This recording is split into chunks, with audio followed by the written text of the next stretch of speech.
Okay, I'm going to go ahead and get started. My name is Flo McCormick, and I'm with the Michigan Association of Counties, and I'm the Director of Special Projects. And a big part of what I do is try to bring educational and training opportunities and resources to our small and rural counties around the state. And I want to tell you, everybody is really delighted in being up here. You have been the highlight of our trip in the UP so far. We all saw the Northern Lights last night, so that was really exciting. It was lovely. We were all staying up at the Holiday Inn Express at the top of the hill, and we're all out on the balconies in the back watching the beautiful light show last night. A couple of our folks went hiking in the area this morning while the rest of us were working.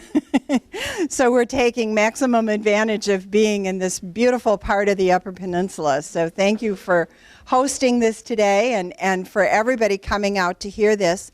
I really hope that we're going to be able to introduce you to a wide variety of free services, tools, and resources that can be made available to you to help you achieve your goals and to accomplish the things that will make Munising and Alger County and the surrounding area an even nicer place to visit and a nicer place to actually settle down and live. The folks that you're going to hear from today, we're changing the schedule a little bit to accommodate some other scheduling conflicts, so bear with us. It's not going to be quite as it is on the agenda that you have. But I'm going to kind of go through and introduce folks in the way that you see them on your agenda so that you'll be able to know who's coming up to speak, and we'll remind you. The first person I'm going to introduce to you is Sabina Martin. Sabina is with Kansas State University. Yeah, I'm just introducing people in the order on the agenda, but you get to talk first. Yeah, I did. Okay, I'm going to introduce Sabina Martin, who is with Kansas State University, and she heads up a program called Technical Assistance to Brownfield Communities. And we've worked together in other parts of the state to do a variety of services for a local community, and she's going to explain her tools and her resources. She is a grantee of EPA, so she gets grant money for her program from US EPA to be able to come into your community and help you do some of the things that she's going to talk about.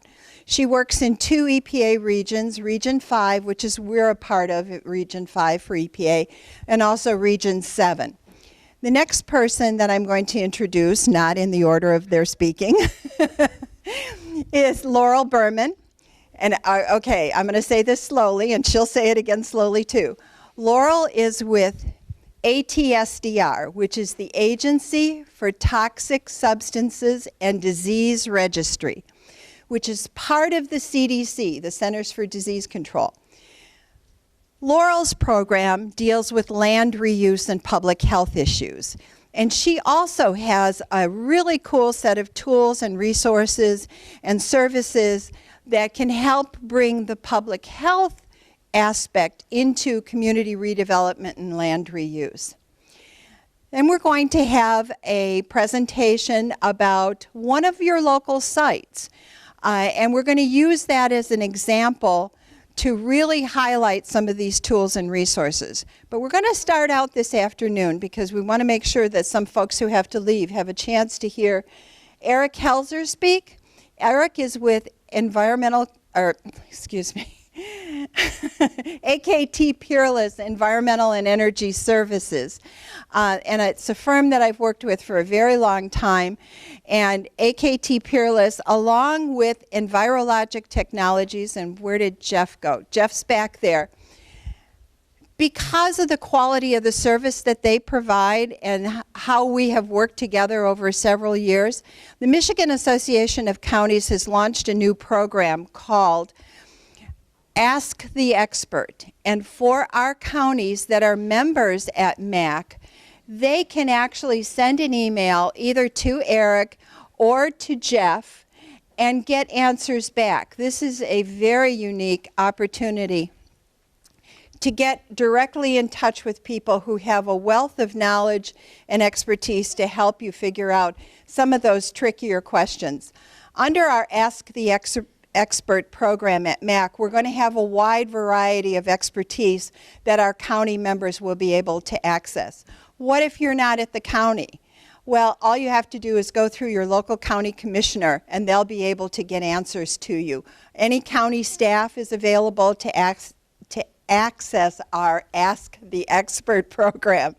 And a lot of the other new educational and training opportunities that we're going to have online on our website. We're basically launching a virtual university to help make all of this information more readily available to you as you try to accomplish your goals and try to get projects going locally. So Eric, we're delighted to have Eric. He is the guy that was at the Michigan Economic Development Corporation before joining AKT Peerless about a year ago, that really dealt with a lot of the Brownfield tax increment financing issues and looking at projects. So he brings a particular expertise to present to you today a really good session on tax increment financing under the Brownfield statutes, which is different than the DDA tax capture. So with that, I'm going to hand it over to Eric and let him explain tax increment financing and some of the cool projects that they've used it on. Sure. And in the interest of time flow, we thought we would leave off that project up here until the end. So if we want and we have time, we can go back to it. Okay. Sure. All right. Give you my recent background flow explained a little bit. I'm a civil and environmental engineer. I'm also a certified economic development finance professional.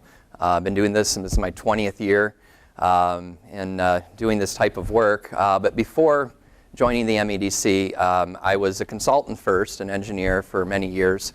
And then I went to another darker side and actually worked in land development and doing projects for about 6 years before going to the state of Michigan. And with that, I want to just say that tax increment financing is only one of many, many programs that are available out there. I'm going to touch on a number of other programs and how they interrelate with tax increment financing. And so you're going to see some of these, but I'm not going to delve into that. Jeff and I are going to be working closely together in webinars and different kind of outreach sessions that we're going to be working with MAC on. I'm not sure exactly how all that's going to flow. We got lots of ideas. We're in our infancy here of the program, and we're here for you, and we're open to suggestions, I guess you could say. But tax increment financing is really the primary go-to program right now for brownfields. Because it really is a standalone, all-encompassing program that can address all of the environmental conditions and non-environmental conditions.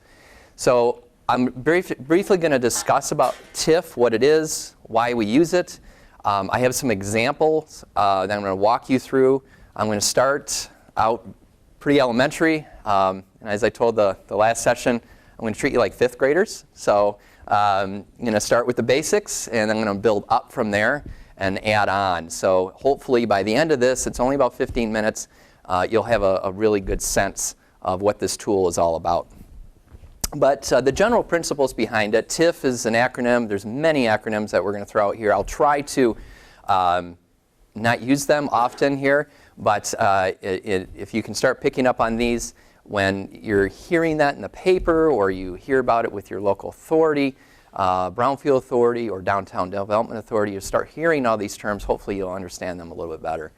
But basically it's a method in which property tax improvements are made, okay, and new revenues are generated on a property, and what we're doing is we're capturing those incremental revenues. And the premise of the program, doesn't matter what kind of authority is using TIF, is that the development or the investment wouldn't have not occurred but for this tool. And so we often are saying, can this development occur? And often in downtowns, in the case of downtown development authorities where you have aging infrastructure, aging buildings and so forth, or in a brownfield situation where you have lots of contamination, or you might have blighted or functionally obsolete buildings, you can't make the numbers work. And if it wasn't for this, or but for this program, then we can't have this new investment. So that is really the premise for what we're looking at. It is a planning tool. It is, again, one tool, and it is not appropriate for all situations. but it is really focused on underperforming or really underutilized sites.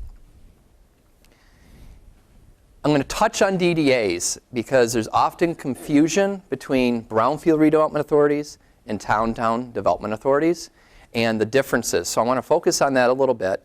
There are many other uses of TIF. In Michigan, we used to have something that was used often called TIFAs. Those are tax increment financing authorities. If you were to Google, you'd often bring up TIFAs, and if you're trying to educate yourself on programs and everything, don't do that. Michigan's programs are totally different, and this is not a TIFA program. They function completely differently. Often that's where the confusion lies. So when I'm getting resistance or confusion, it's because they're reading TIFA information. Another thing you might Google something on TIF. Well, California's program is totally different than Michigan's program. And even though all the same names, so again, I just advise you to make sure you're looking at the right sources. MAC's a great source for that. The state of Michigan's website is a great source if you want to get more information. Both the MEDC, Michigan Economic Development Corporation website, and the DEQ, which is the Department of Environmental Quality. Now in a DDA, there are provisions in a DDA that allows you to opt in or opt out as a taxing jurisdiction. And so when a district is being established, that is set up for a period of time in a specific area. That is primarily focused, and this goes in a little bit more detail, but it's primarily focused on local tax revenues, okay? Except debt obligations and the intermediate school district tax. However, in a brownfield redevelopment authority, you can capture all available revenues, both local and state, including the ISD. So the power of the Brownfield Redevelopment Authority is much greater when you can leverage the state school revenues. Schools are made whole through this program. There's no one getting hurt. And then when I talk about how the program is used, that existing base value, as you see, the existing taxes that are on a particular property, they continue to flow through the taxing jurisdictions. So there's no tax cut or tax abatement actually being placed on the property. This is the developer paying the taxes as normal, and we're capturing the incremental revenue. Another way to look at it, the differences, you're putting them kind of side by side, and we'll have this presentation on the MAC website, as well as the county. It'll be available for the county to publish on their website, so you can look at this a little more closely. But this is another way of looking at what I was just explaining and what the difference is. To continue now getting away from the tax specifically, it all comes down to what is eligible. So in a brownfield authority, it's specifically written, that particular plan is written for a specific site or sites and is project specific. In a DDA, it's an area or district. So you could say it encompasses many city blocks in a DDA. Well, you can't do that in a Brownfield Redevelopment Authority. You used to. Old plans, the way the Brownfield authorities were set up, really kind of mirrored downtown development authority districts. That was the old way authorities would run their projects through and identify projects. But we are very project specific now. There were amendments to the legislation in early 2000s, 2001, I believe to be specific, that changed that. And then in a brownfield authority, it has to be an eligible brownfield property. And I'll describe what qualifies a site as an eligible brownfield property later. Within a DDA, it's any property that's defined within that district. In a BRA, you have up to 30 years. There's some nuances to that and some differences, but generally it's up to 30 years underneath that plan. In a DDA, it's time designated. So it could be 20, it could be a 15-year plan. It's really what did the local jurisdictions adopt when they passed that district. In a BRA, you have defined activities, eligible activities that are set by statute and through policy and guidance and specific guidelines both at the state level and locally, depending on how sophisticated your authority is. Those eligible activities are really laid out quite clearly for specific uses. In a DDA, it's similar, and that is really depends on what your goals and objectives are within your city. And so if you define your district, sometimes it's just for streetscapes, for instance, or it's facade improvements. And it might be for a lot of the work that is defined as eligible activities in Brownfield, generally not the environmental, but the hard costs of construction and improvements. So that really depends on which city you're in or town. You need to know that for that specific DDA. Now, an opportunity working with these two authorities is that we can overlay a Brownfield authority plan that's project specific on top of a DDA. And why would we do that? Well, the DDA, if you remember my earlier slides, they can only capture the local revenues. So much, there's a limited amount of revenues that can be used to pay for expenses. With a BRA, we can now pick up the state revenues. So if we have a project that qualifies both as a Brownfield and it's in a DDA, and we need all the money possible to make this project work, and this project's been sitting and we can't get it to happen, we can now leverage the state revenues to make that deal feasible. Some key terms building on this, authorities. You're going to hear me say that a lot. District or eligible property, captured value, and it's all about the captured value. So in my example here, and I'm going to build on this a little bit, we have an initial taxable value or base year. This property is sitting there today. It's been like this for 10, 12 years. No improvements. There's tremendous amount of work that has to be done to it, whether it's environmental or non-environmental, but it has only an initial taxable value of $300,000. A new taxable value or projected value is made in the plan based on the new development. Okay, so this new development is going to be valued at $1 million. So what we're going to be looking at as far as captured value is $700,000. So we're after the increment. And this is going to become very important as you see how we calculate revenues and how that gets spread out through the taxing jurisdictions over time. The development plan, what does the developer want to undertake? What is that new project? You have a development agreement inside of a DDA traditionally.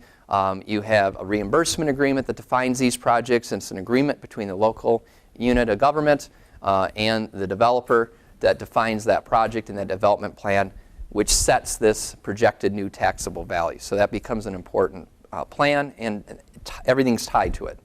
And then specific taxes. We have to understand what those are and how that all works and interrelates, especially if we're working with a DDA and a BRA together. So in the same example, we have a real simple explanation. We have this base value. We have a new investment that's made. So we have this projected taxable value. And then we have this incremental increase. All right? So again, we're after that increase once that improvement's being made. Expanding on that example, this is that first year, that base year that I was talking about in that prior slide. And now in that very next year, we have this increase. Okay, well, in our revenue schedules, we have to project this over time. Okay, in a Brownfield, it's up to 30 years. So we continue to make certain assumptions over time. And as you see, it's going from $1 million to $1,050,000 and so on and so forth. Well, why is that? We have a couple reasons. We have a 5% increase assumed, estimated, that this particular property will appreciate in value over time. And then we need to make sure that we have a conservative estimate on this projection, because ultimately it's variable, it's market, economy driven, and there's many plans, especially downstate, that are upside down because they had growth. Some areas that I've worked in had growth of upwards of 14% per year. And unfortunately, some plans were put in with pretty aggressive projections. So they escalated this property value at maybe 10 or 12%. And they're actually behind in their revenue schedules going the other way. And so now you have really a lot less revenue. It's going to take a lot more time as you'll see in the next examples if you were to take that scenario. So we need to be fairly conservative in our estimates, especially with what's happened in the last 4 years. So now looking at the numbers and how we come up with costs, this is that same schedule that you just saw on that bar chart now being multiplied by a tax rate. So we have that base taxable value. So this right here, this $300,000 remains in place, and it's set. It's the bottom of the plan. And why that's important is all the revenues, the tax revenues that are being generated here, have been for all the prior years, and moving forward with the plan, they continue to get filtered out through the taxing jurisdictions according to their proportionality and their millages. Nothing happens to those. So if you need to think about this, that if this project never gets built, the taxes are still flowing through to the taxing jurisdictions. The schools are still getting the same amount of money. Locals are still getting the same amount of money. So you're still having that revenue. And we're projecting that if a new deal comes, we need to be able to leverage this new investment over time. So that's what this next slide actually shows. So we show this in this example over that same period of time that we're continuing to give to the taxing jurisdictions that $81,000 over this many number of years, or about $16,000 a year. Now, we're capturing that incremental increase, and that increase now is $38,000, $40,000, because we're appreciating this over 5%. And then 168 in that same time frame is that new incremental revenue that we're able to capture. So at the end of this project, okay, so the project's over now, 1 year later, in 2017, now everything becomes available again. Well, why is that? We paid off in this period of time, we captured all the revenues we needed. In this particular project example, we had eligible activities. I'm going to show you another one next. We had costs, additional costs that were incurred by the project that we needed to use and would get repaid of about less than $168,000. Well, it took this many years to capture that $168,000 in order to repay the developer or the local unit of government if they had infrastructure improvements that they needed to make in association with this project. And then once that obligation's been met, now in 2017, we can recognize all of those revenues. Now they flow through to all the taxing jurisdictions again. So now the benefit, no one got hurt with the initial base years to continue to get their money. Now the upside, project's been built, developer and the city been made whole for all their additional expenses that were eligible underneath this program. And it generates a positive annual return now, about $49,000 per year, versus the $16,000 that you saw in the prior slide. So this is why we do it. Again, this project wouldn't have happened but for this program, and at the end of it, now we have a lot more tax revenues flowing to the taxing jurisdictions. So let me go one more step further now to boil it down. I talked about eligible costs, eligible expenses, and how that correlates to capturing these revenues. So in my example here, a greenfield property, if you were to go outside of the city here, Munising for example, and it was just a virgin piece of land and you wanted to develop a $14,000 building and build that building, you're not going to probably incur any of these types of activities. You're not going to have to demo an old building. It's probably not contaminated. You probably don't have poor soil conditions or non-indigenous material, fill areas or whatever. It's just a virgin piece of property. So you don't have all these extra costs. Well, when you're in a downtown or a pre-developed site, you generally have additional costs. And so in my example, this is actually a real project, a project we have just completed recently. We have about $1.1 million of additional costs. This is that gap, these additional brownfield expenses. So this is what we're trying to repay the developer for, as an encouragement for them to come on the property. Because the reality is, in today's financial market, is it's very difficult to get this $1.3 million, 1.1 rather, additional money into for financing. They might cover some of the special foundation costs. More than likely they'll do that. but some of these other additional fees, very difficult to finance. So they're looking at this. When a bank's looking to do traditional financing, they're looking at this cost of construction. And what is the value of that building? What's that asset that they're going to be able to attach that note to at the end of the day? And so what we're trying to do is level the playing field between a greenfield and a brownfield site. We're trying to make up that $1.1 million so that the project is financeable. So how do we do that? This is a typical approach. We have 1.1 identified of additional costs. We have construction that's going to occur with new investment of 14 million.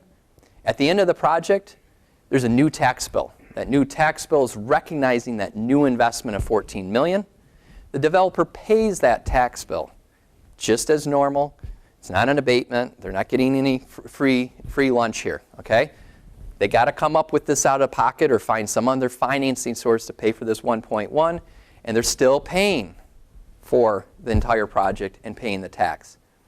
And then incremental increase in taxes are captured by the local unit of government in those agreements that I was talking about before, underneath those plans, all spelled out, and to pay back those eligible expenses of 1.1 million.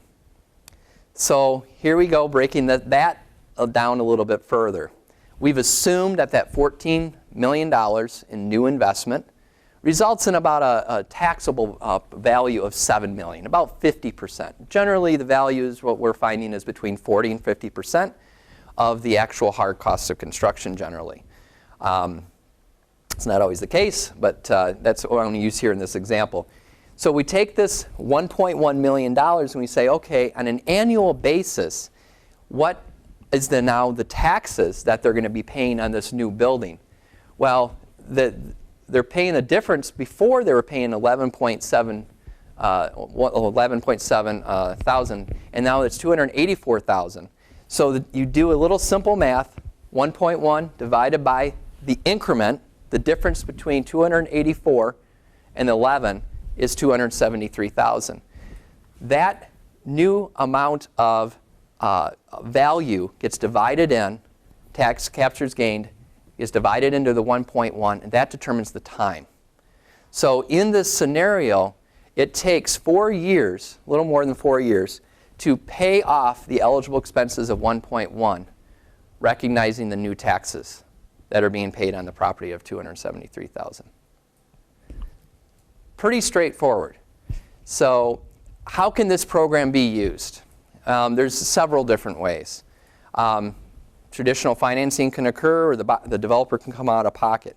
However, there's many different loan programs that are available to help cover the 1.1 million. Those loans can be used inside of this plan, this Brownfield plan, and along with the interest that's included in it, they can be used to, and then the TIF pays off those loans. So that tax increment financing is another tool to pay off the loan that they secured. So these are Brownfield programs generally. You know, EPA has an assessment and a revolving loan fund grant. There's a lot of communities that actually use their grant as a loan mechanism. So the money's granted to the community, and then they turn it into a loan mechanism that, through application process that's made to the county, for example, and then they enter into an agreement with the local unit of government, and then that money is repaid back to the county through tax increment financing as a result of that new investment. That is a very common way to use it. Michigan Department of Environmental Quality has a loan program that's quite similar. Some communities that have been doing brownfield redevelopment work for many years, they can establish what's called a local site remediation revolving fund, and that is money that's controlled locally. They lend out of those funds as well.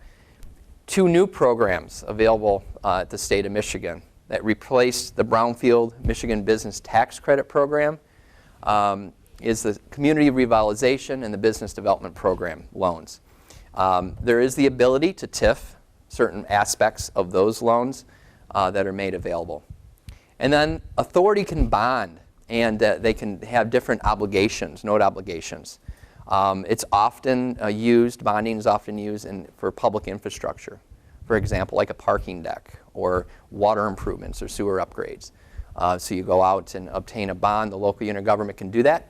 If it's tied and associated with that brownfield project, that bond can be TIF'd through that development. Or you can use multiple brownfield plans so long as they're all benefiting by that same public infrastructure. And there's several cases that we have to go through to demonstrate that purpose, but we can leverage multiple brownfield plans to pay off bond obligations as well. Eric, before you go on, would you mind going back, with the exception of the last two bullets that you just covered, and talk about who's eligible to apply for those grants and loans in each case? Yeah. Okay, so in this case up here, your community has to be located generally within a county, but there are cities that have the EPA assessment grants and revolving loan fund grants. Dave or Jeff, do you guys want to chime in here locally about any of the specifics on that? Do you guys want to mention anything that comes to mind? Generally, it's a county. Generally, it's a county that can apply. A lot of county brownfield redevelopment authorities apply, or a land bank authority. They can also get in a partnership with neighboring units of government to create a coalition. And we've had applicants that are like a tri-county coalition, or even a coalition within an existing county. They might partner with a city BRA and another city and township to create a coalition. And there are rounds, there are annual rounds for this, so if a community wants to apply. The EPA grant and loan program, that is an annual program. Proposal guidelines, application guidelines come out typically in August, September, and due in November. The DEQ Brownfield Redevelopment Grant Loan Program, that's ongoing. Applications can be submitted at any time, and it's the same process. It would be by the local unit of government, whether it's a brownfield authority, city, township, county. And then the local site remediation revolving fund is only in those communities that have an established fund. Again, they're communities that have been doing brownfield projects for a long period of time, and they're at the point where they're now capturing excess revenues from projects, and they can put in a special pot that can be used, and you make application to the local unit for that.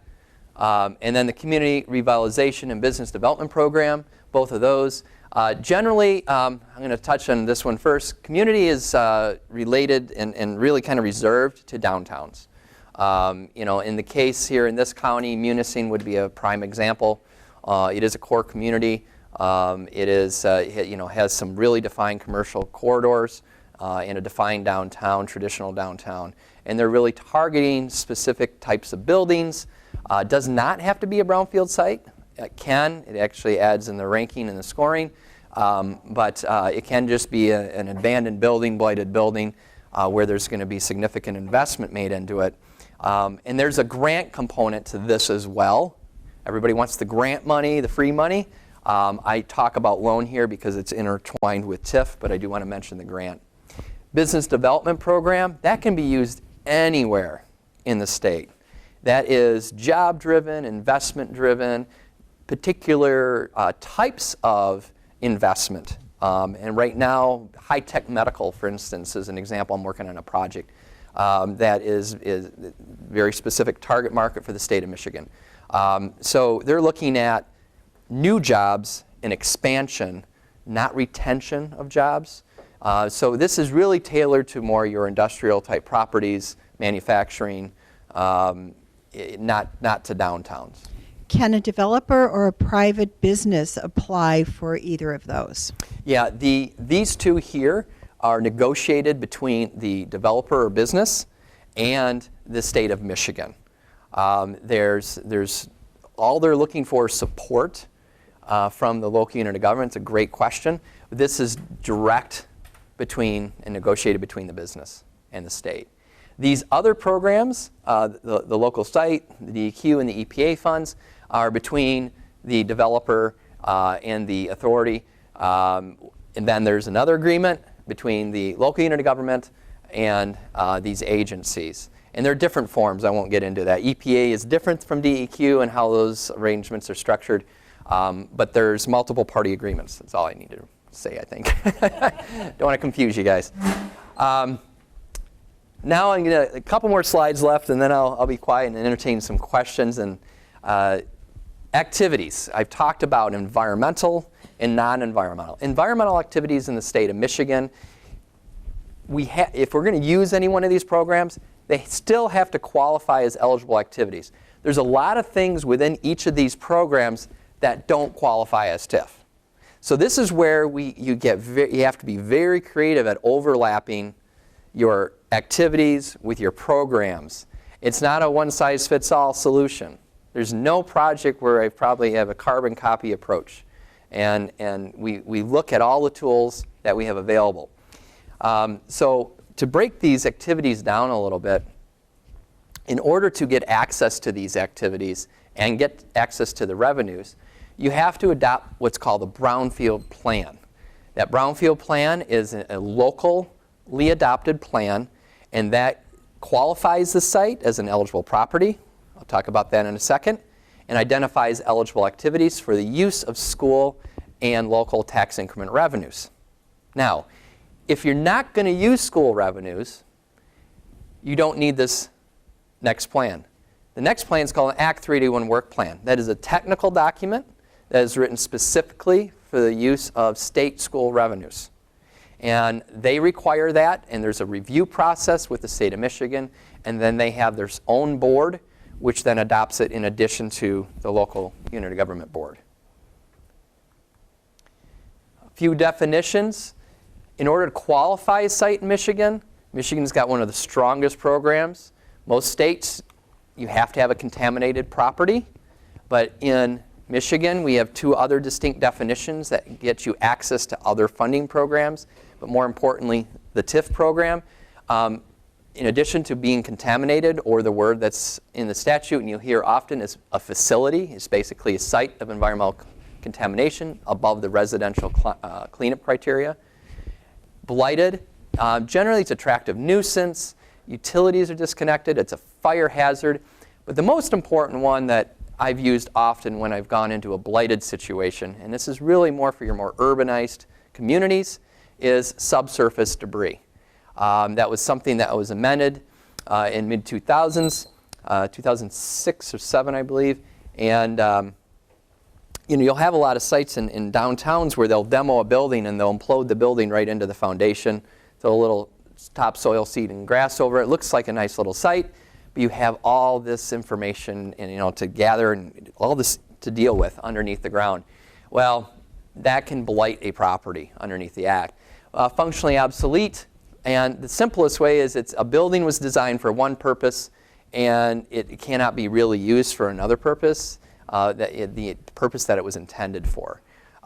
We also have a lot of functionally obsolete buildings where the heating and cooling and electrical, everything is out of date, and the age of the building and the structure of the building will also qualify that as functionally obsolete underneath the Act. It's just unusable and it's not salvageable. If you want access to the environmental money, through anything that's contamination related, the property has to be deemed a facility or contaminated site. And it can include properties that are immediately adjacent and contiguous to that parcel. I won't go into the nuances on that, but it generally can include everything that's attached to it, so long as it's part of the development project. So statewide, you can get all your due diligence work, your phase ones, if you're familiar with that, your assessment work, the baseline environmental assessment, which indemnifies you from any contamination that's there, due care planning and activities. This is important. It's basically you're doing actions that are going to make the property safe for reuse, human health, and the environment. And then additional response activities. It's just a fancy way of saying cleanup, really. That we're going in and doing response to addressing particular cleanup processes on the site. For the non-environmental work, through MEGA, or the Michigan Economic Growth Authority, another acronym here to throw out. MEGA board, I mentioned a board that has to approve this at the state level. This is through access of the Michigan Economic Development Corporation. They're basically staff to the MEGA board. That will then approve it for the state school revenues. You can qualify a site as either a facility, contaminated, functionally obsolete, or blighted. That's really important because what Michigan's recognized that not every site is contaminated. But we have a lot of these other buildings. And because there is the non-environmental work, which I'm going to show you here in the next slide, which is so important to revitalizing these abandoned and blighted properties, we needed a way to qualify those sites, and this is how we ended up qualifying them. We also can support land bank properties that were obtained through tax reversion underneath the Act. And then property that's adjacent and contiguous to any one of these four. So this is another qualifying criteria that's very specific to non-environmental, the land bank. And it's a very powerful tool that we're using now on tax reverted properties. So the types of work that we can do, we write these plans that I talked to you about, demolition statewide, and lead and asbestos abatement statewide. All of these are eligible activities and reimbursement either to the local unit of government if they take those on a publicly owned property perhaps that's going to be converted into a tax generation parcel or a privately owned parcel. It's a common way to reimburse the local unit of government for transitioning those properties, or just the costs of doing that work by a private developer, all reimbursable. And I'm going to skip down here to the next two, infrastructure improvements and site preparation. Well, infrastructure improvements is everything that you can think of. Water, sewer upgrades, storm, and sanitary underneath that. Parking decks, sidewalks, landscaping. Michigan's definition, it has to be publicly owned, maintained, and operated, or within a public right-of-way, within a public right-of-way or easement. Locally, you can approve something different than that, so long as it is functionally connected to publicly owned, maintained, and operated infrastructure. Site preparation is basically anything that's going to green the site. So we're talking about, underneath the Act, we're talking about, we do sheet pile walls. Okay, so if we need to stabilize a public utility on the property to do that building, to do that construction, to excavate a foundation, sheet piling. Backfill and compaction, removal of subsurface debris. On and on. The list is huge when it comes to the activities that can be supported underneath site preparation. And the whole premise, though, underneath that site prep is we're trying to green the site. We're trying to bring it up to the same level as a greenfield property. And then we can assist land banks, and in certain situations, we can relocate public buildings or operations if it's for a public purpose, and it's also to facilitate economic development. And this is something that has been used once, proposed once, not approved. And the state has a real hard problem with that. But I do see instances where that is a possibility. Last slide, some TIF facts. With everything that's happening in the state, with even federally, with the decline of funding options, TIF is really the primary tool for brownfields. It is really the only tool that can address all of the brownfield conditions. The other programs that I talked about before are very specific to either environmental or non-environmental or portions of those. Maybe they cover only assessment work. Others will deal with cleanup work only. But TIF, it can deal with it all. And so that's a really strong program. And it's very important because of the decline that local units of government, they really need a guaranteed program. And it's the only guaranteed program that you have at your disposal to deal with these properties. The others are subject to a lot of change. This is too by state legislation. I mean, we have a sunset occurring this year, but it's in the process of being amended. The sunsets occurred, 4 times now, I think? And they keep renewing it. It's expected to be renewed this year, the TIF program. There's a lot of changes occurring with the TIF program, more for core communities, and they're expanding the amount of eligible activities. So something to look for. There's going to be a lot of improvements to the program. But with that, it's a great program. Been doing this for a long time, working with TIF for about 20 years now. And the Brownfield is probably by far the strongest. So if you got any questions, I'd be happy to answer them. Wait for the microphone. Eric, on the state definition of contiguous property. Doug, I'm sorry. wait a minute. I'm sorry. I could have just as well came up front. On the state definition of contiguous properties, it used to allow properties that were separated by an alley, a street, or a highway. Is that definition still okay? Yep. Yep. It still has to be part of the project, though. That's a real important distinction. But if your project on both sides of a highway or Yep. a street, it Yep. is contiguous. Exactly. Can't be. Exactly. In fact, it can be corner to corner, kitty corner site to each other. Is there any variance if there's a minimal separation? Well, I would have to say that if it's across, downstate, we've had projects that were separated by I-94, for instance, okay, or 127 or 75. Unfortunately, that doesn't work. But if it's a common downtown street, anywhere in Munising, if it's directly across the street, for example, here in the city, yes. Okay, thank you. Any other questions? A lot of information on one topic. We'll make this available on the websites, like we said, available for questions anytime. You can call us. You can access through Mac, email. We're available to do very specific, focused presentations on this, on projects even. So we're at your disposal. And I will say we are always interested in coming back and giving you another workshop. We never hesitate to come back up here. So, if you want something more focused on a specific project, we're all available. And again, we have our Ask the Expert program. You can access Jeff, who's in the back, and Jeff, stand up so everybody can see who you are. Jeff Hawkins from Envirologic, AKT Peerless. Dave Van Haren is up here a lot. He works with Schoolcraft County. Stand up. You're not going to stand. We have a question. Hang on. I'm coming.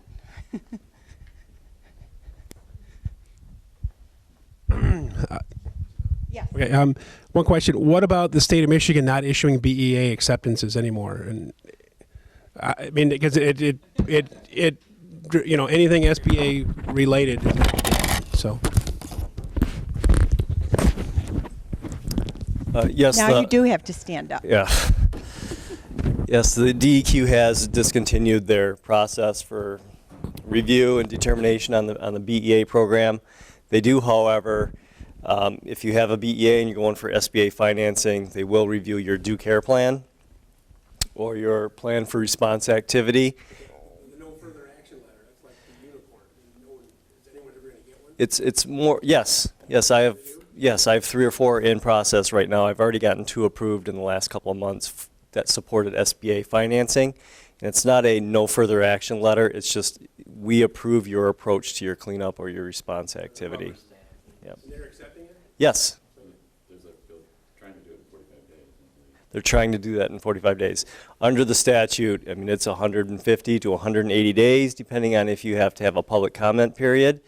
But we engage the DEQ, the local rep, early on in the project, introduce the project to them, and we've had them reviewed and approved in 30 to 60 days. They're trying to target, 45 days for each of those. Any other questions? Jerry, come on up.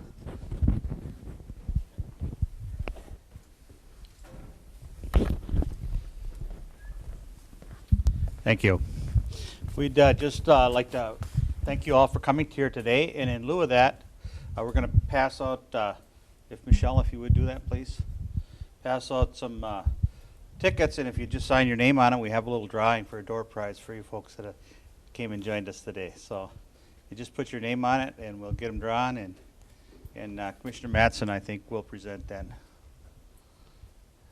There's a sign-in sheet circulated too, that I think someone that would be fantastic.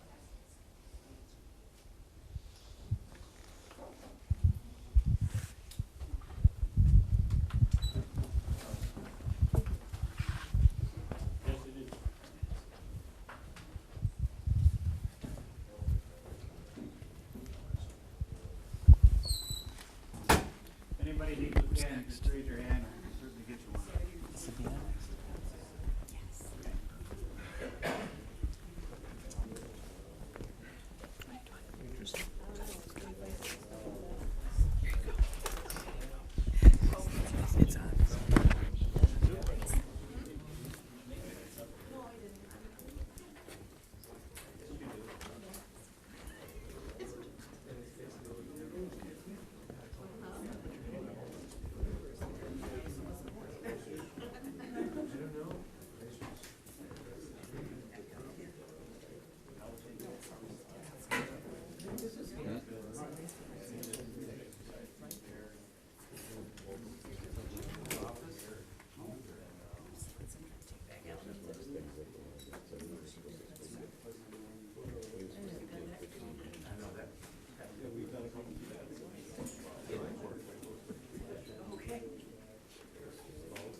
Janet Morrison.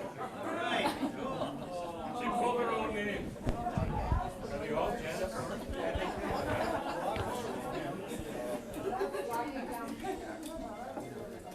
I have a door prize here from Shipwreck Tours. It's 2 complimentary tickets to Last Bottom Bowl, donated by People Twist. Okay. That's really wonderful. Been on the tour.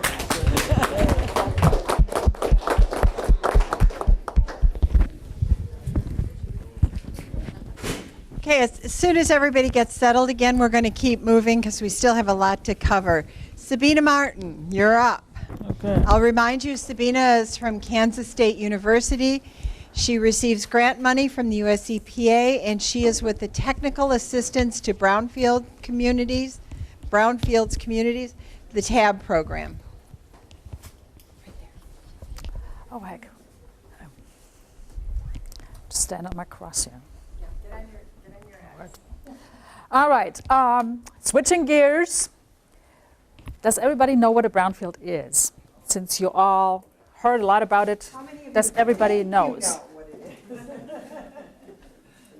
And the rest, you're kind of shaky? Okay. I'm just going to show you some pretty pictures, and maybe that's going to, jog your memory a little bit. So obviously, this is not what we're talking about.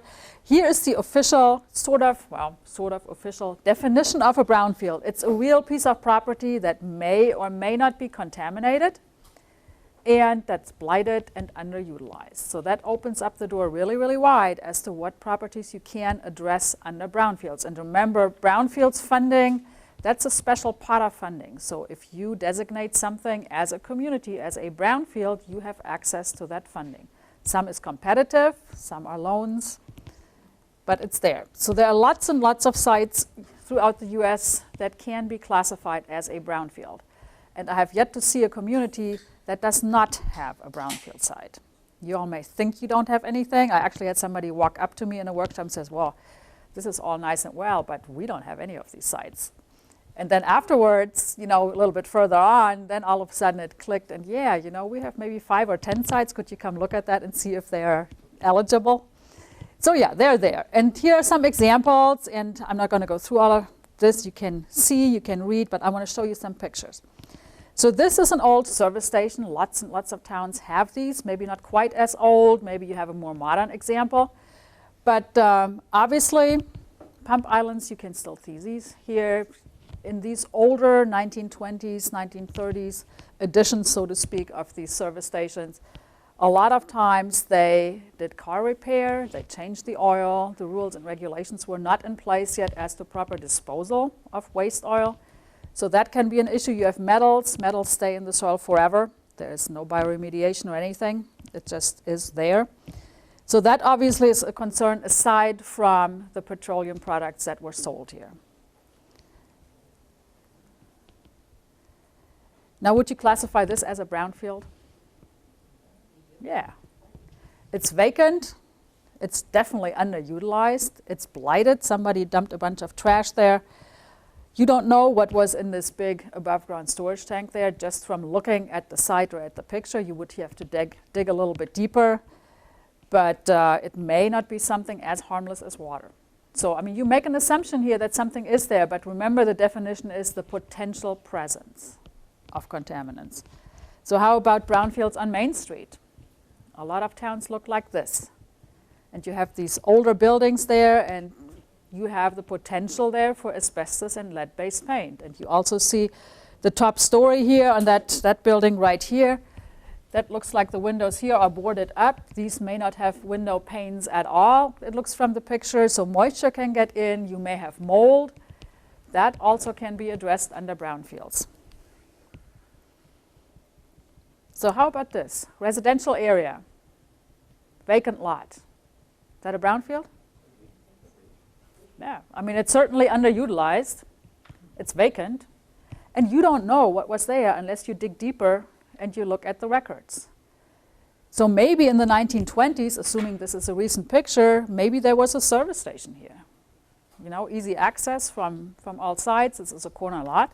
So the potential is there. Unless you take samples, unless you actually first look at the title history, you just don't know. So you could address something like this under brownfields.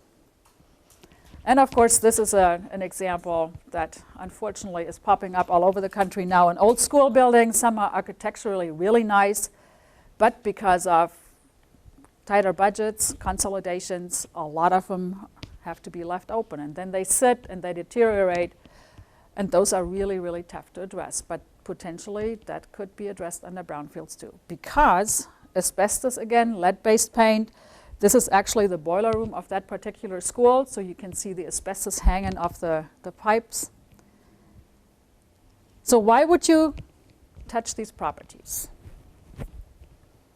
I mean, a lot of times these brownfields are located in what we would call desirable locations, just from the point of view that they are a lot of times in the core of the community where you have the infrastructure already there. So you don't need to have new roads, new sewer, new gas, new water, electricity to go out to a new facility being built on a greenfield.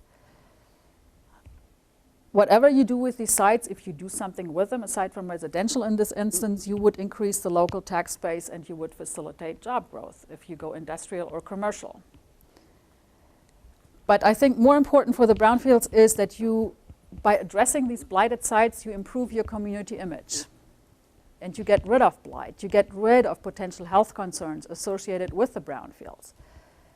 No employer is really keen on moving into a community that has a lot of blighted sites because the employees need to come with it, obviously. So who would want to move into a community that is an alters, I say it's ugly. We have a lot of communities that we're dealing with. You come into the corridor, you come into the community, and on both sides you see blight. It's not a good first impression. So you might want to do something with these sites to just kind of enhance the community image. And you don't really need to redevelop hugely. It could be that you find an interim use, like you plant something. A lot of, I don't know if it's the case here in the Upper Peninsula, but a lot of communities go towards, like say, community gardens, or they plant something there. So it doesn't need to be right away this huge structure, but at least get rid of the blight factor if you can. So that a lot of times helps already. I'm going to show you an example of what a smaller community did with brownfields and other funding, because the case, it always is that you need to have different pots of money to do any type of redevelopment. Nowadays, it's not enough to just have one funding source.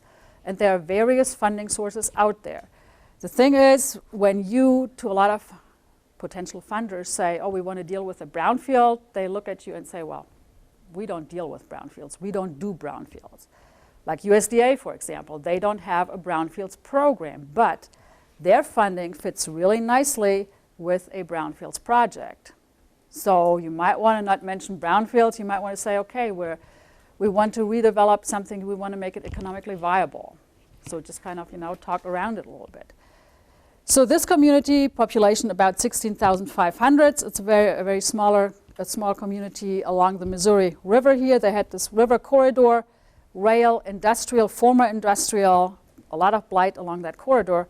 And a few years back, they had the Lewis and Clark Sesquicentennial, and they were selected as a stop on the Missouri River for all the boats and all the hoopla that went with it, to basically stop in their town and land right or dock in this area. And they didn't want to have their town look like this. So they thought, well, we need to do something. And it was just the time when the EPA Brownfields grants were up for competition again. So they hooked into those. And I'm going to tell you what they did to achieve this. So now they got rid of the blight. They have a nice park there. They have trails there, which is basically green space. So really not economically viable, if you would, but they had a company in town that was thinking about moving because they were overlooking all this blighted area, and they thought, it's not a good town to be in, there's no attraction, and our employees don't really like this. As soon as this was done, they changed their minds. They actually expanded, and they bought a brownfields lot that was remediated under the programs, under the funding that were acquired to deal with this entire stretch, and they stayed. So you have sometimes these domino effects. It might not be something really huge that you attempt originally, but who knows what the offshoots of that are. So here is the funding breakdown that they use, and I'm not going to go through everything, but I just want to show you what they did to kind of piece it all together. So they had Department of Transportation funding, they had EDA funding, they had wildlife and parks because of the trail and the green space. They had the big EPA Brownfields assessment grants that we already talked about that are annually competed, along with cleanup grants. They had Brownfields targeted assessment from the state, and Michigan is doing that too, so you can get your properties assessed for free because the state has 128A funds. So the whole total federal and state funding for this was $2.8 million. But they also access private funding. And a lot of communities tend to forget that that pot of money potentially is out there. But you need to ask. So nobody will step up to the plate usually and say, hey, here, take my money, for your project. So in this instance, they used private foundations that equated to 12.8% of the total package. They had private citizens stepped up. They did fundraisers, and private businesses contributed. So they actually, that equated to quite a chunk of money in this instant. So having said that, what we can bring to the table basically is free technical services, and I'm going to explain a little bit what we mean by that. We are a national program. We are funded by the EPA. Every community in the United States has access to a TAB program. There are 4 entities right now who provide these kind of services, and we are one of them. We assist communities in EPA regions 5 and 7. We have 10 states. That is this orange area here, and then the region 7 states right in the middle. This is what we can do. This is not all we can do. I just put on here what we are most asked by communities to provide to them. I put on here that we typically coordinate through the city, tribal, or not-for-profits Brownfields project manager, but realizing that a lot of communities, smaller and rural communities, do not have any of those, that's okay. I mean, we work with anybody but really the person who is responsible for the mess, so to speak. So the person, the PRP, who contaminated the site. Other than that, it's wide open. Since most of this revolves around money, a lot of times we're asked to help identify funding sources that would work well with the project that the community wants to undertake. And we can do that. Review of EPA and other grant applications. We cannot write grant applications for communities from scratch, but we can heavily edit. So if you were to send me a Word document, like say, of your EPA Brownfields assessment or cleanup grant application, I can go in and track changes, and I can make suggestions as to what might work a little bit better. And that not only goes for EPA grant applications, that goes for any type of grant application, really.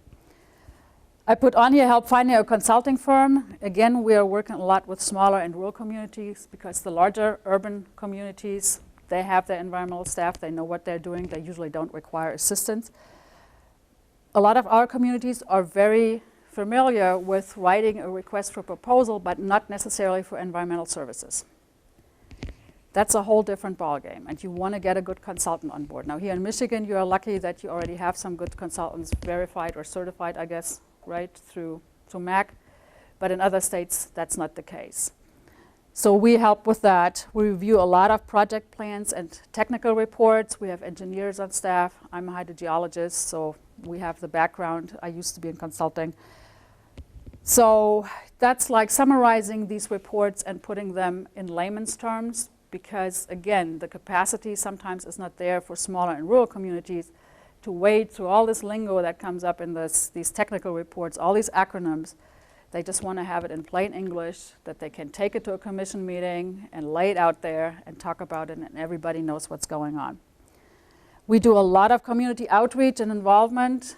That's a big part of EPA grant applications for sure, but others are having that requirement now as well. We do a lot of workshops. I don't know if any were in Escanaba this past fall. So we worked together with Flo to put on a big resource workshop. So we do those all over the state. We do a lot of grant writing workshops when it comes to the EPA grant writing workshops because that's a little bit more involved and it can be a little bit difficult for communities who have never done this before. We can do workshops on remedial technologies, on contaminants, I mean, whatever has to do with brownfields and what's needed.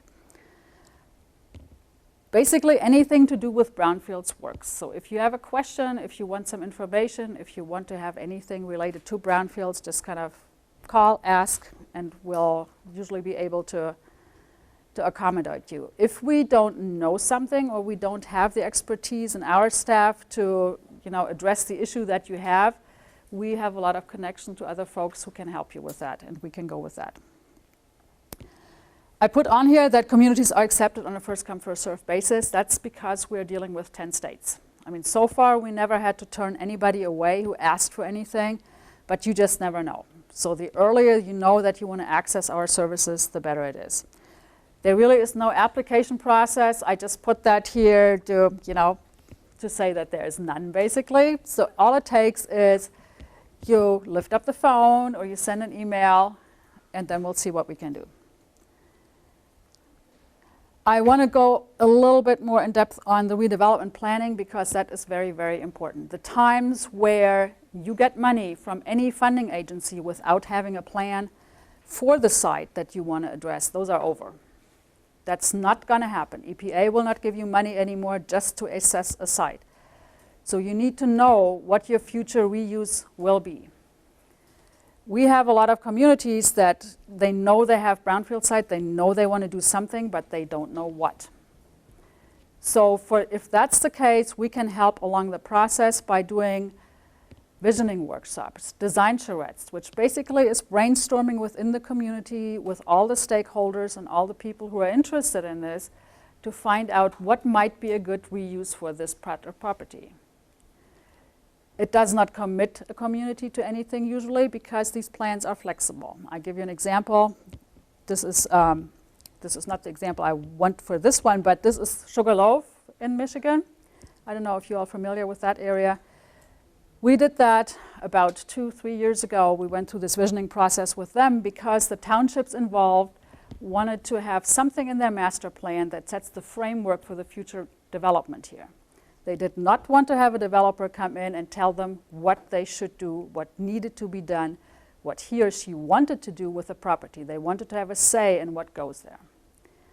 So they put that in their master plan, and the zoning will be established accordingly. That's just some pictures of Sugarloaf. When we do these sessions, these visioning sessions, we usually work with landscape architects so that the community has a visual rendering of what they would like this property or this site to be, or this area to be. So this is the example for the Sugarloaf area. We went a little bit outside of Sugarloaf to put it into the regional context here. But that's something, this is how it could look. This is how a rendering in this case looked of the ideas that were presented. It does not need to look like that. Every landscape architect works differently. So you may end up with like a computer-generated image, that captures everything. But this is just an example. A lot of communities that we do this with, they attach these things to grant applications because it documents community involvement, which is important for granting and funding agencies. They put this on their website, and a lot of times, even if, like say, nothing happens, and we had that happen too, on these wishful thinking plans, this brainstorming plan, what it also serves, the purpose is that the community comes together and brainstorms about something. So all of a sudden, you have interest in this, and people want to do and want to help out and want to do something with it. We worked with a very small community of about 750 people who went through this process with us. And they have absolutely no money, nothing. They have a board of trustees. Most of them are very, very conservative. There are some people on that board, like probably everywhere in the country the same, that want to do something. Others are totally satisfied with the status quo. They needed a lot of things. They wanted a lot of things. They had the site ready, basically. It was made ready for reuse by the EPA. They had envisioned a lot of different things for that site. There was a clinic to be there. They wanted to have a new city hall, which they direly needed. They wanted to have green space. They wanted to have retail and residential. None of that, looking back now 3 years, did happen in that way, but that was okay. This process that they went through triggered a lot of activity in that town. Instead of the green space, they now have a Veterans Memorial that they created solely by sweat equity. They sold bricks with the names of the veterans engraved, and it became a huge attraction for that town. They have a Veterans Parade now that draws 3,000 people. And that was not originally in that plan, really. It was called green space. So they just kind of took it a step further. So you never know what could be triggered by this. There was an old historic building in that town that somebody who participated in the visioning process said, well, that's a cool thing. You know, I'll just buy that. And he paid like, I don't know, $100 for it. And he refurbished it, and now they have a restaurant, which they never had in that town. So you just never know what happens, what's the outcome of these visioning sessions. You need to be a little bit flexible, maybe. Don't expect this to really come to fruition as is. It's the first step in the process. You have something to work up from, basically. All right. That's just something that we experience, you know. Whenever we always try to go this way if we want to have people there, and it seems to be working. Okay, lastly, I just want to tell you about, very briefly, about 2 tools that we developed with our funding. One is a grant writing tool. It's available for free on the web. And with this particular tool, you can write the EPA Brownfields cleanup and assessment grants. It does not write the grant for you, of course, but it establishes the framework.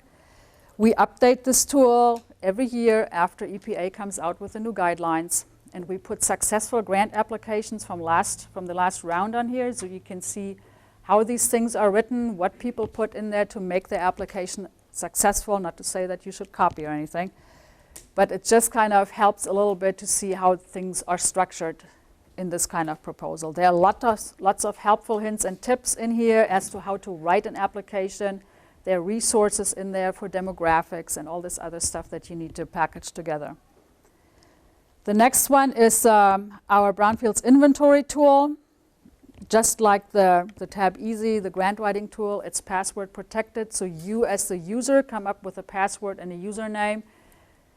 If you want to, on both tools, you can collaborate with other people. For example, on the grant writing tool, if you start out writing and you want your county or city planner involved, you can do that. You can give him or her permission to participate in that process. And that's the same with this one. This is basically a huge database. You can use it for brownfield sites or other sites. It doesn't really matter. So you can upload documents, pictures, spreadsheets, what have you. If you do have a brownfields grant, an EPA brownfields grant, this tool allows you to generate the quarterly reports. There's a form in there. You don't have to use that form. You can modify it to your purposes. But it's there if you want to. The same for putting all the data that you generate into acres, which you're required to do under a brownfields assessment cleanup or ILF grant. So this tool will allow you, there's a pre-populated form that you just need to put your data to, or in rather, that allows you to do that. But for example, you can generate your own forms if you want to track, I don't know, complaints against the property or anything else that you want to have property specific. This tool is a little bit more involved than Tab Easy in that it's not quite as intuitive to use as the grant writing tool. Anybody who knows how to Google can use the grant writing tool. With this one, you need to maybe know a little bit more about using the web and using the internet and using back and forth and different tabs. But with all these tools, we provide, of course, technical support. We can do a free webinar with you, one-on-one. We have something like Skype. We could do it as a group. We do workshops on this. I mean, whatever is needed to step you through. Or you just pick up the phone and say, hey, you know, I'm stuck here on this particular tab here. Can you tell me what I should do? So everything works. I mean, we really try to accommodate everything. This is just my picture of a champion here. Whatever you do, revitalization-wise, you need to have somebody who has the time and the energy and the will to put or push this forward. If you don't have that person or that group of people, you're stuck. Because brownfields don't happen overnight, the revitalization of brownfields. It takes time. It's not like I have a grant application in this year, a month later I have the money, and a month later I have got somebody on the site doing things, and a year later I'm there with this beautiful project. That's usually not how it works. It will take time. But you need to have somebody who can plan, who sticks with it, and who knows how to do this. All right, this is my contact information. This is our website. I believe that's on the flyer that Flo has out there somewhere as well. So if you have any questions, if you would like our help or assistance, just call us or email us, and we'll see what we can do. Thank you.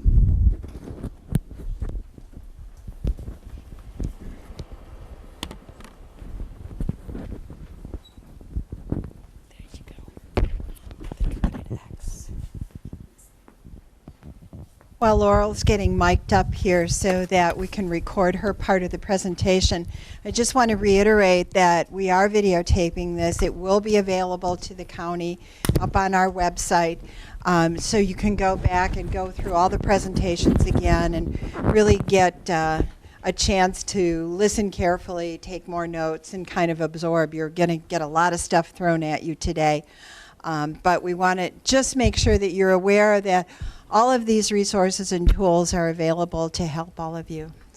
Laurel. Well, thank you. Yes, two of us did go hiking this morning. I'm Laurel Berman. My family's from Hancock, so I get up here and I just go, oh, home. And I don't know why that happens. I brought my daughter to England and she said, oh, home, and brought her up here and she said, no. So England's a little more expensive for college. So I have to stand on the X here, and I like to move around a lot. So Gabriel will yell at me if not.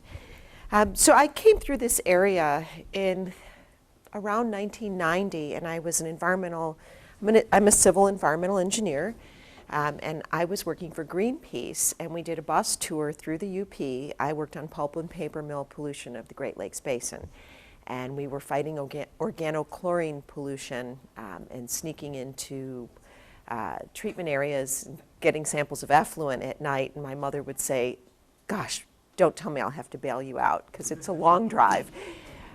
But I seem to stay in environmental education over the years. So I've come a little further since Greenpeace. Greenpeace does hire some technical people, and then I went to graduate school after that.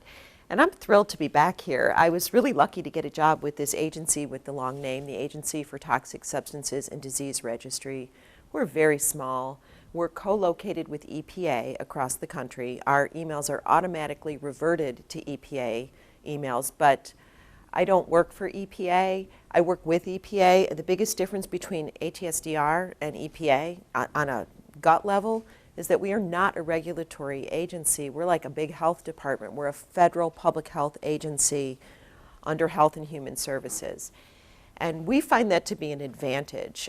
We carry a big stick. We make recommendations. We can go into a community, and because our job is to protect people from hazardous or toxic exposures from sites or situations, and we can make recommendations. We can say, this is not a public health hazard. The data are telling us this is not a hazard.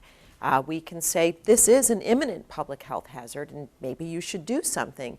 We can say there's not enough data. Maybe you should take some more samples so that we have more to look at.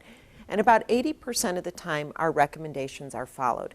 And this means they're followed by EPA or by other individuals that request assistance. Any of you in the room can petition my agency for a health consultation or health assessment if you have concerns about a site. That's our mandate if the site is on the national priorities list.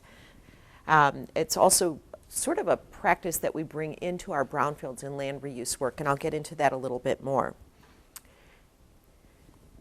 So why do we care about brownfields? First of all, we call them land reuse sites. That's a big difference because we work beyond the scope of EPA's definition of brownfields. So we also work on Superfund sites or RCRA sites or landfills, hazardous waste sites.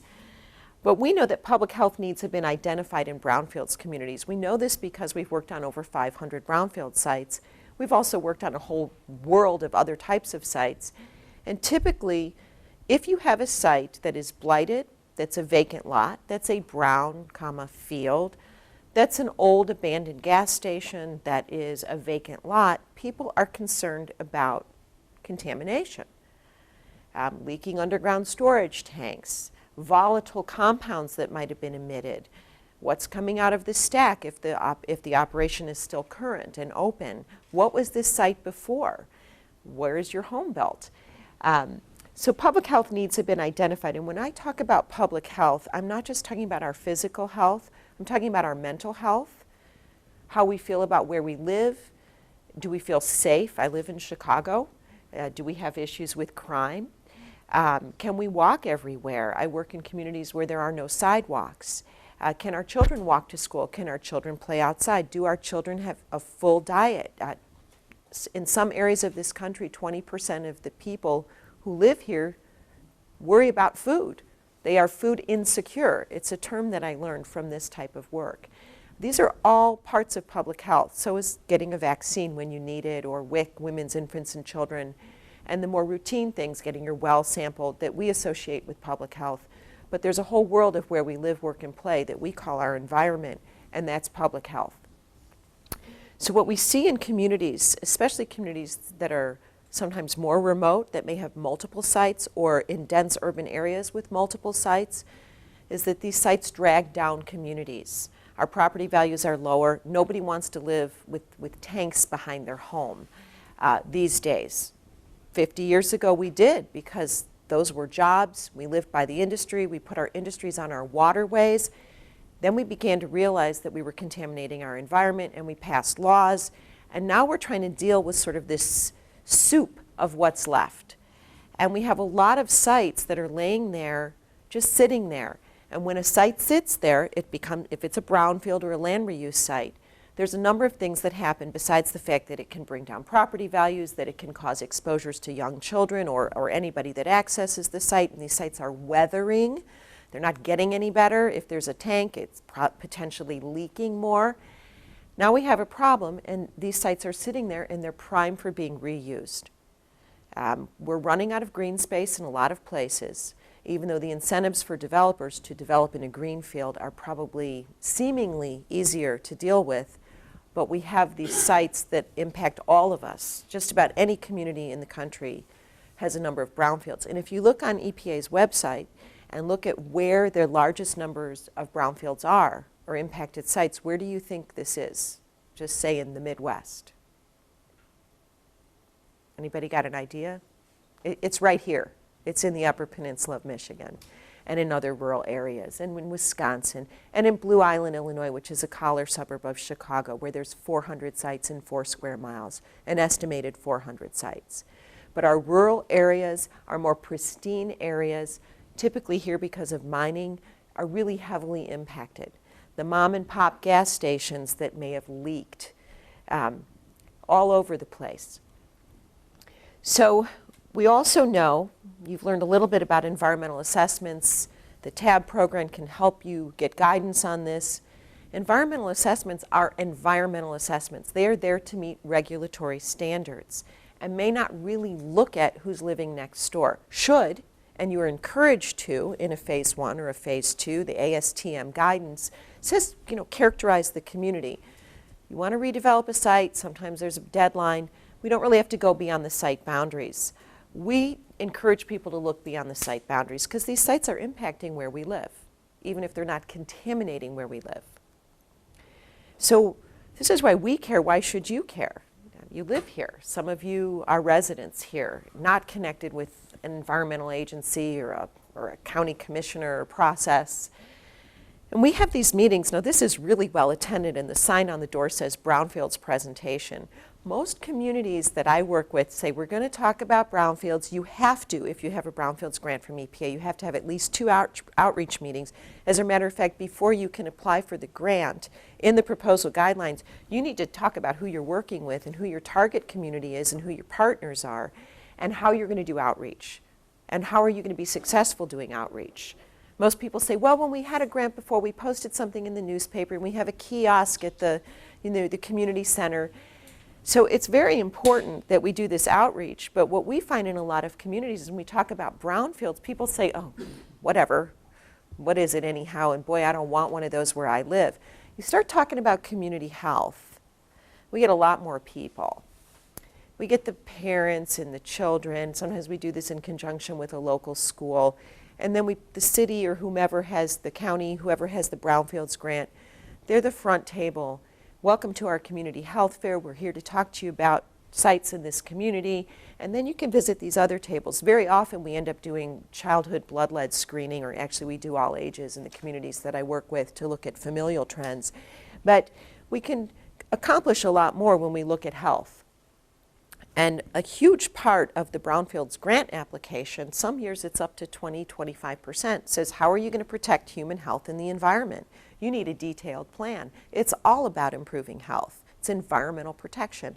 And our environment is where we live, work, and play. It's everything, including our health. So we promote a healthy vision at the front end and then maybe getting savings later on.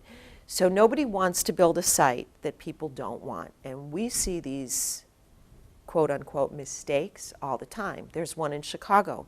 The community wanted a mixed-use development with senior housing and affordable housing and a mixture of retail, and they did not want a monopoly of one developer, and they had a variety of developers, and guess what happened? Bad economy. We have one developer. They did not want a big box store. They have a Target. We have a Target in Uptown. Doesn't really fit the neighborhood in my personal opinion. The residents, one guy was an attorney. You hear that everybody goes, there's a lawyer involved. They got organized. They formed a not-for-profit. They went through every single agency they could go through to fight this. They ended up with my agency. There really wasn't anything we could do. It was a done deal. So getting the community involved, thinking about what's that healthy vision, you know, maybe it would have been better if you could have had senior housing there. Now, the likelihood of the senior housing, the reason it didn't happen is it was a HUD project, and HUD had a dig to clean policy on this site, and it was a former rail yard, and they couldn't get enough contamination out to suit the guidelines for that particular use of land. But if you can get that community support in there, what we see is that you can leverage even more funds later on. And I see this when I score Brownfield's proposals for EPA. I'm really looking for that viable concept. You know, who are you working with? Who are your partners? What's going to improve the health of this community? They're going to ask you in your proposal, how will you reuse infrastructure? Which means don't demolish the structures. Reuse them. How are you going to recycle? What green thing are you doing? This is all healthy. This all improves the health of the community. So we really look for this, and EPA is also looking for this. So what does all this mean? You know, we've been through tax increment financing, which I find fascinating. We've been through the tools that TAB can provide, and I've learned an awful lot. Sabina and I should have been working together years ago. Thank you, Flo, for bringing us together. We're a tiny little agency. You know, we pack a bigger wallop if you put us together. So what does this mean? You know, we look at this down economy, and from what we see, and we have this book of case studies, some of the projects in here, with or without Brownfields funding, there was nothing better to do than put in a park because there really wasn't anything else you could do. There was no development. There's a project in rural Alaska. There's no development. So you have to be thinking about what you can do with that site. Every community I've worked with, from Baraboo, Wisconsin, which had impacted about less than 500 people, to the 30th Street Industrial Corridor in Milwaukee with 90,000 people and 5-mile long corridor, questions asked all the time. We need more access to recreation. We have an obesity epidemic in this country. Our kids can't walk. Everybody wants more green space. And green has proven mental health benefits, as well as people have more access to recreation. We might start dealing with some of our cardiovascular and obesity issues. So we can make the community a better place to live by thinking about what that site needs to be. It's great to also have the economic development as well. We need jobs, and we need good businesses that bring things into a community. But we can build capacity. I work in Southwest Detroit. It's very important to build capacity in a place like that. There are 300 angry people that come out on a routine basis every time Marathon gets a tweak on their permit. Really important to build this capacity. And they are working with EPA, the City of Detroit, the 300 plus residents, not all of them show up, a variety of not-for-profits, our agency, the State Health Department. We kind of pulled a lot of resources in there perhaps we should bring Sabina in on our next meeting. Doesn't always work well, but we need to build that capacity so people are talking. 300 angry people can derail a lot of development. Also, what it all means is that we can use a site while we're waiting for the best development. Baraboo had a former waste transfer facility that before my eyes, I watched it come down over one summer. I had a project there and I was in Baraboo, which is near Wisconsin Dells, 12 times in a year and a half, and now I just go there to visit. Probably come here to visit. I like going back. But they took this site and couldn't get the right developer in. They have an ordinance that's been passed that any new development or reuse has to be LEED or LEED-like, meaning green, energy efficient, using stormwater practices so that we're not having a lot of runoff, porous pavers, lighting that's domed down instead of creating environmental pollution from light. There's light pollution that impacts our wildlife, and this is a riverfront community. So they planted alfalfa in the middle of downtown Baraboo next to Circus World Museum, and the alfalfa is to feed local livestock. I think it's a great use. First of all, vegetating an open dirt site keeps dust down. If the site has contamination, do work in very urban areas, southwest Detroit or other areas here, you might have some metals. Vegetating the site can prevent fugitive emissions of dust that could have contamination off of the site. It also looks better. So we like to foster collaboration. It fosters creativity. We'd love to see something like this in your community. We can help with that. I have this example here of Rutland, Vermont. If you can Google the blood in this town, you can watch a 3-minute trailer. Better yet, come to the meeting in September in Traverse City. We're trying to show most of this film that's 80 minutes. We'll show clips of it. This is a community that one member of Rutland said we could be anywhere USA. Working class town, down economy, some blight on Main Street, some empty buildings. They have a Brownfields redevelopment authority. There's not really much going on with Brownfields right now. And a local resident, Michael Smith, said, gonna build some mountain bike trails, and went out with a pickaxe. And they have 16 miles of mountain bike trails. He takes kids out and families out, and they go out on the weekends. And it's become kind of famous. They have a mountain bike park in Rutland, which is 20,000 people in the metropolitan area. They also have this tremendous blood drive, which is what the film focuses on, but we're focusing on this one guy who drives an SUV, and he put a sign on the back that said, pay what you will, and started a taxi service because he's out of work and has to raise a child. He's a single father. The mountain bike park, the taxi driver.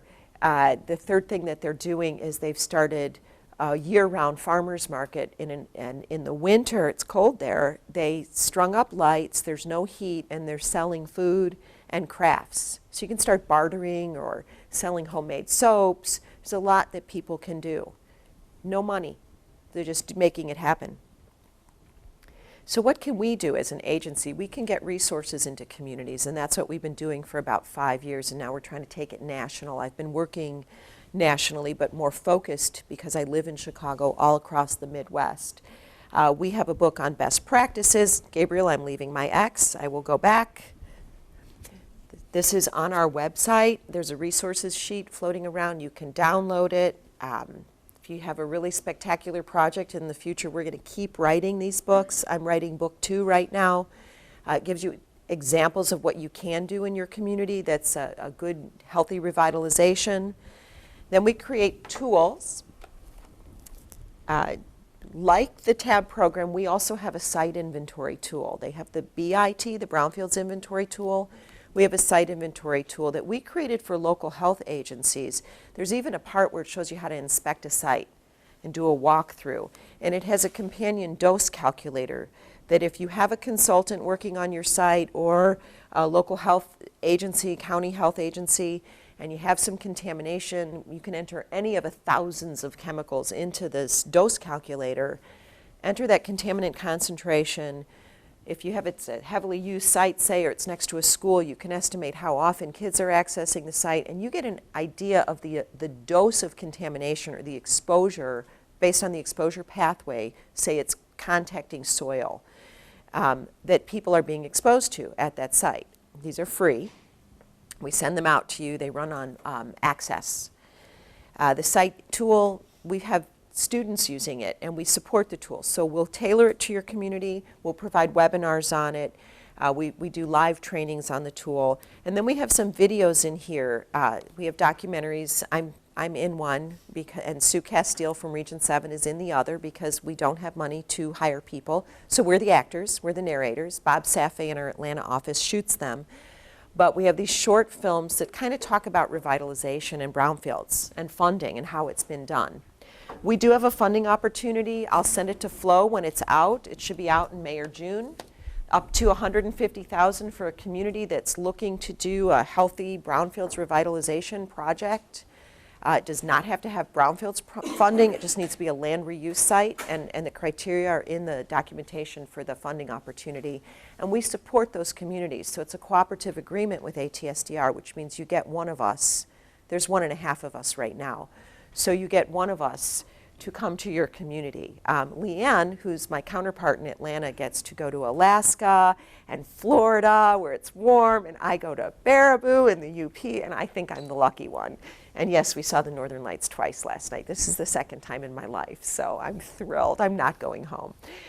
So again, these are some of our tools. We also provide risk communication. I was just sending an email to someone whose daughter's not feeling well and might have had an overexposure to mothballs, which are toxic, and sent an email to our chief medical officer and said, what do you think? We do this all the time. We come to presentations, or we get someone from the American College of Medical Toxicologists or the Pediatric Environmental Health Specialty Unit, who we help fund, to come and talk to the community. We help fund Michigan Department of Community Health to do health consultation and assessment, and they are excellent. We support EPA projects. We provide some grants, and we'll help you. We don't care if you have funding or no funding. It's what we do, and we really enjoy it, and it's rewarding. So what you can do is take some action, get organized. You need to be organized. If your county commissioner is applying for a grant, if MAC is helping with the grant, if TAB is reviewing the grant application, how many people here are involved in a community organization or are residents who live here or near here? Like Friends of the Lake. I don't know what some of the community organizations are. Those of you that raised your hands may be listed as partners. I see it all the time in Blue Island. We have this woman, Sandy, I'll just go with her first name, community resident, activist. That's her title. She's written into all the grants that they're putting in Blue Island because they need her voice. They need that community participation, and they also need the partnerships with not-for-profits. Some of you will be asked to write letters to support that grant application, including ours. And we have a model called the action model that we find to be really successful for community engagement. We focus on the development community. That's all of us in the room that have a vested interest in redevelopment. But what we do is we bring in your local or state environmental agency, sometimes someone from EPA if we can get them out there on a travel budget. We come out and we try to facilitate this process. We've done this so much now that we'll have guidance on our web. There's 2 reports, Baraboo and Milwaukee's 30th Street Corridor. They kind of walk you through what these communities have done. This model is being used across the country in several communities of varying sizes and varying scales of projects. In this, we focus on 4 steps to assess community health status. They're very intuitive steps. It's conversations you'd have in a design charrette or a visioning session. Sabina's last slide with the caricature about electing somebody to steward the process. This is a lesson we learned in our very first project. Your project will lay in a drawer. You can put all this effort into visioning and designing. You need a team that's going to make it happen, usually not one person. So in Baraboo, it's the city administrator, Ed Geik, who you can contact. By the way, I always volunteer him. But he's working with UW Extension, which is a brilliant idea because community colleges, high schools, extension universities, students need projects to graduate. So you now have free labor, and they're really smart. They can analyze data and kind of, and they're younger, so they're really good on the internet. So they could be Skyping from their phone with you and letting you know what's going on. So this is, you get this backup built into your plan. These are the 4 questions we ask in the action model. Really no-brainer. What are the issues in the community? You worry about leaking underground storage tanks? Are you worried about contamination of the lake? Do you need facilities to come in that fit the downtown scheme, that fit the neighborhood? This was a big issue in Baraboo. Whatever came in the new development, they wanted to fit in with the theme of Baraboo, which is older Victorian homes and sort of a main street and a lot of green space. Then step 2, well, how can redevelopment address these issues? What is the corresponding community health benefit is the 3rd question. And I'm going to walk you through this before we get to step 4, which I haven't been doing in these presentations. Almost every community I work in has older housing stock or older buildings, and people are concerned about lead-based paint. Or if it's an area that has, Blue Island as an example, they have 4 recycling yards, metal scavenging and recycling yards. They worry about soil contamination with lead, bringing that dust home on their clothes if you work there and you got little kids crawling on you when you come in. Big source of exposure. How can redevelopment address these issues? Well, we can have workshops about lead-based paint and minimizing exposure, which is exactly what we do. We bring someone in from EPA if she's available. She comes in with a spray bottle and a wood board and shows how we wet wipe to keep down lead dust. We're also environmental. It's the only time I recommend throwing out your rags after you've cleaned an old windowsill because of lead dust. About a 1/4 teaspoon of lead dust from, let's say, from lead-based paint can poison a family of 4. It's not something to play with. Almost every community I work in worries about older housing stock, lead-based paint, exposures. They want to do something about it. It's one of the easiest things we can teach, too. Take your shoes off when you come in. When you garden, wash your hands. Your kids play in your garden, have them take their shoes off, wash their hands. You can really minimize exposure. What are the corresponding community health benefits? We would expect to see concerns about lead come down. We would expect to see children's blood lead levels come down over time. And what data are needed to measure change? This is probably the most important step of this model. We create community-derived indicators of what makes that community healthy. So in this case, we're going to look at childhood blood lead levels, or we're going to look at the number of outreach efforts that have occurred in that community, and that's exactly what we do. And that you start from 0, and maybe you have 3 events. In Blue Island, the Park District is now sampling all 12 of their their parks that have children's play yards, because they got a Kaboom grant to build new playgrounds. And you have to test for lead and arsenic. Arsenic is naturally high in Michigan. It's also artificially high in some places because of old lead arsenate pesticides that may be used on wood that's used to line children's playgrounds. So we've had all these actions come out of this and things that they're measuring that are indicators of that they can track over time. This is what it looks like. We're a bunch of scientists, so we like to put it in an Excel spreadsheet, but we basically brainstorm, then we organize it. These are indicators: the number of meetings with the community and the Department of Environmental Quality, an inventory of air quality data. You have partners from EPA or from my agency. We can go to EPA and ask for air quality data based on a zip code. The number of sites that can be used for gardens, clinics, or recreation. One of our communities is using the site inventory tool to find sites that are less contaminated, less of a concern, that can be used for community gardens. What can you do? You can inventory sites. This looks great on a grant application. We're using this site inventory to assist our contractor when we have to create our Brownfields inventory on our EPA grant. By inventorying, you can prioritize sites for redevelopment. You can look at those that are lower risk. Some might be good for parks. You have a real contaminated site. You might not be able to afford to clean the contaminated soil out, so that gets paved. Or it becomes vegetated with a protective layer and is controlled that it can only be a recreational area or a path to prevent people from being exposed. We can save consultant dollars by doing this. We give this tool to consultants. We encourage them to use it. It's easy to use. You can use it with TAB's Brownfields inventory tool. Ours has a public health focus. We talked about the dose calculator already. It's free. Again, we support it, and we like to see you save money. What can you do? Integrate health. You're going to have to do it anyhow in your Brownfields applications. Even if it's not called public health, it's called how do you protect human health and the environment. That's public health. tools that you can use. These will be all placed with MAC. This is how you reach me. There's a resource sheet that has our webpage. All of our materials are free. We keep needing to add more materials to this so that we can get more of our word out. And I think we'll be taking questions at the end. There's another speaker, yes? Yes, there is. Okay. But actually, if someone has a question right now, go ahead.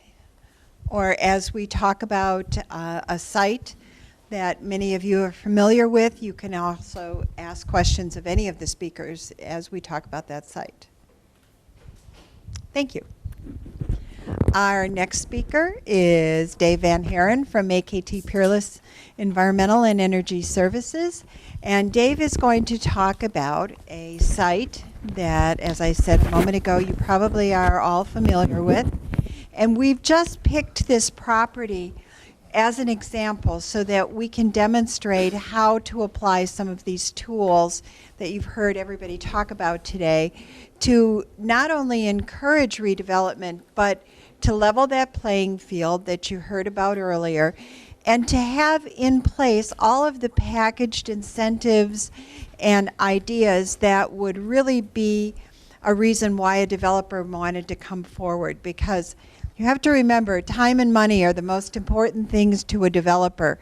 And to the degree that you can be proactive about the properties that you want redeveloped, it really makes sense. They become more attractive to a developer.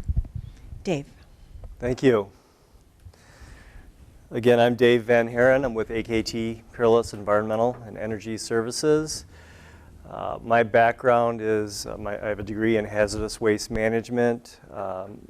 My career has been predominantly focused on due diligence, phase ones, phase twos, baseline environmental assessments, risk assessments, and for the last 14 years working with communities, cities, villages, local units of government, including counties, on their brownfield programs, grants, loans through EPA and the DEQ, and working with Flo and her wonderful organization. Does this look like a brownfield site? Absolutely. This is the former Lammy's gas station, Chatham Corners. When we discussed having this outreach workshop here, we asked Commissioner Doucette and the Brownfield Authority to come up with a site that they would like us to evaluate while we have Laurel and Sabina and all the resources we have here today. And what are the obstacles with this site? What are our options and what we can do? This is located in the village of Chatham, approximately 15 miles west-southwest of Munising, predominantly a rural area of Alger County. Tax reverted to the county on April 1st, 2010. I do want to note, I believe it was in 2011, the county established their land bank authority, and that authority currently has 4 properties. This property is not within the land bank. There are currently 3 underground storage tanks at the site. Those tanks have been tested for tightness or the integrity of the tanks. I believe 2 of them are still in good condition. One, if there were to be a new investor or this were to be reopened as a gas station, one of them would have to be replaced. Immediately when it was reverted into the county, we were through Michigan Association of Counties. I was up here working with the county, and one of the concerns was within that building, we do know that there's petroleum contamination in the soil, in and around the tanks and potentially underneath the building. And we had a big concern with vapor intrusion into the building itself and kids or vandals or anyone getting into the building and having a health hazard there. So immediately we conducted air sampling inside the building and outside and determined that there wasn't any imminent threats inside the building as far as vapor intrusion. So we do have, there is known petroleum contamination there in subsurface soils and groundwater. Free-phase product has been observed in subsurface soils. That is raw petroleum that has not been mixed with groundwater. It's actually petroleum in the soil.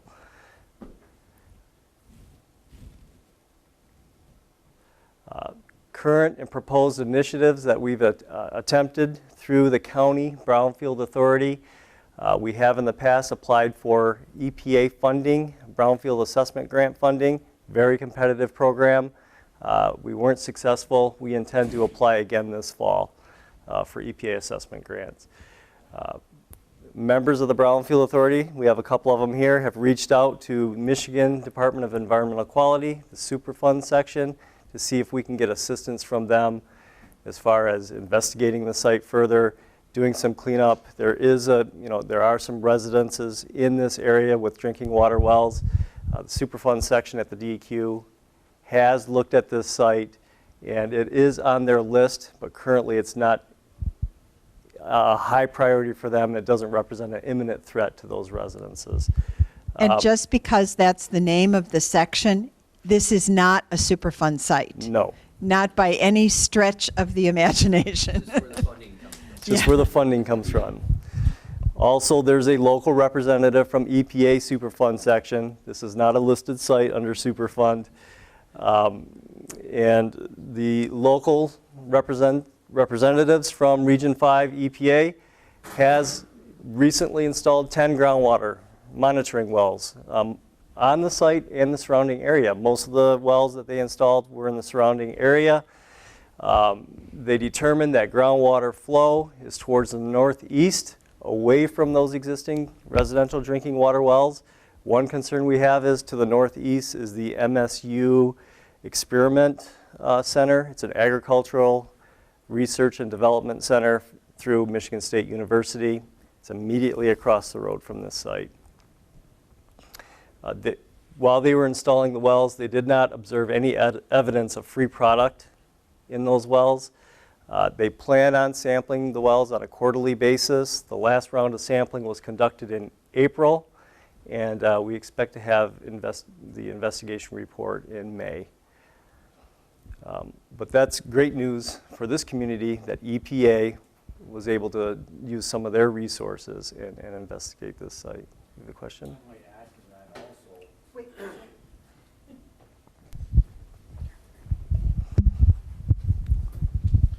I might add to that also, there is also one of two wells for the village of Chatham that's basically due north of that property. Okay. Now, that I think the groundwater that they had was on the surface, but if it got down into the bedrock, it may, get into that well up there. Absolutely. Absolutely. What kind of tools and resources can we use? Everything we talked about today could be used at this site. One of the biggest challenges beyond the environmental impact at the site is having an investor, someone that's willing to take a look at this site and invest and reopen that gas station. Residents in the area, a lot of them have to drive at least 5 miles, some of them up to 18 miles to get to fill up their vehicles. And there's been comments that I've heard several times that it very well, the closure of this gas station has affected tourism. A lot of tourism up here is related to snowmobiling, and there's a lot less traffic of that up here. The one avenue we're looking at right now is the Brownfield EPA assessment grant funding, because that can be community-wide. You don't have to have a specific project to apply for that type of funding. But a lot of what Eric presented as far as the DEQ grant and loan programs, tax increment financing, we need to have a specific project for the site or an investment into that site. And right now, go ahead. You have a question. If there was Please wait. I'm sorry. Thanks, Eric. We want to make sure that you capture everything. Thank you. right now as it stands, if somebody were to purchase that and put above ground tanks in and abandon the underground tanks and fill them with water, I'm not sure how they do it or so they can't ever be filled again. Is that an option? That is a viable option that we've had discussions with Jerry recently at a MAC conference. That would be a great option. The cost, one of the big costs would be removing those existing tanks that are there. That's going to cost some money. But through the due diligence process, the phase 1, the phase 2, the BEA is the big mechanism at the state, the baseline environmental assessment. That's where you get a liability protection for a new owner operator, and you have to provide a means of distinguishing any new release from the existing contamination that's there. So putting in above ground tanks off to the side in the back that are diked, and you have a lining system in there. So if you have a release from those tanks, you can immediately identify that release, respond to it, and keep it from commingling from existing contamination. Same thing with the piping and the dispensers. You know, replace those runs, have those monitored, and have engineering controls separating that from existing conditions. That's a great reuse of that site. Thank you. Yep.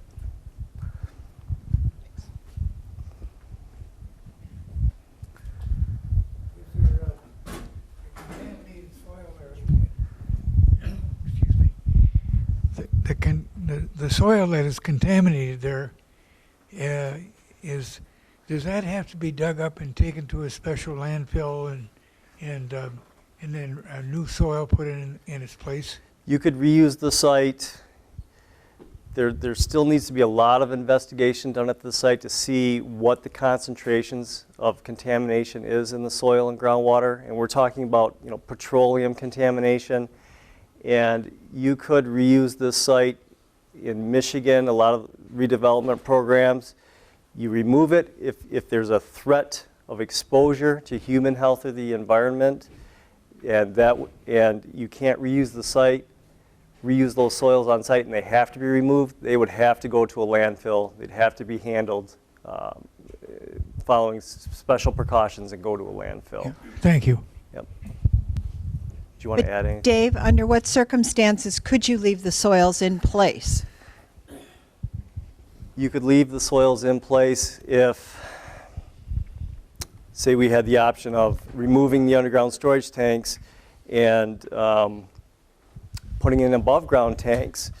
You could leave them in place, but one part of this investigation that would be conducted is, and one concern that I would have would be vapor intrusion. If you have contaminated soils underneath the surface of the site, the potential for those vapors to intrude into the subject building and expose occupants there. But one option to mitigate that would be continuous monitoring of groundwater wells, and the EPA has offered that. The 10 wells that they put in place, they'll leave those in place permanently for any future owner occupant to monitor those wells. You could have a monitoring program of the indoor air quality to make sure that, you know, throughout all 4 seasons you're not getting any vapors intruding into the building.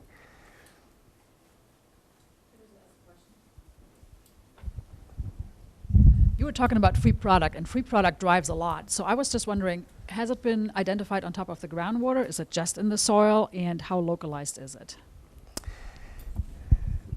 This is just what I've heard from the Brownfield Authority and through other, you know, I haven't seen any technical documents, or I don't know if any have ever been generated for this site, but what I've heard is it's free product that's sitting in the capillary fringe above the groundwater.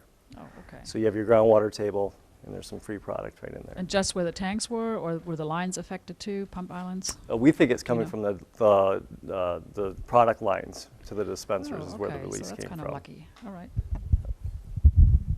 Would you explain the relevance of capillary fringe? Capillary fringe. And Eric can jump in, being the, you have your groundwater table and you have soil, and the capillary fringe is that area just above the groundwater table where you'll have saturated soils, either through capillary action.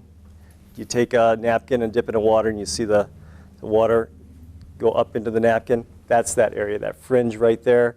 And free-phase product will tend to float right on top of that. And as groundwater table goes up and down, it tends to move and kind of wash through that area. Yep. And it kind of spread in that area, in that zone.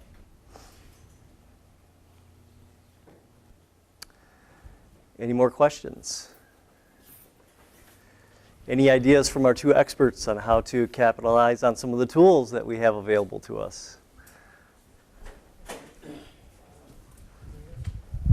I mean, the tools, it's not so much the tools, it's just, I mean, is there consensus that what I would ask is there consensus that that this is going to continue to be a service station? I mean, is that the need that is identified by everybody?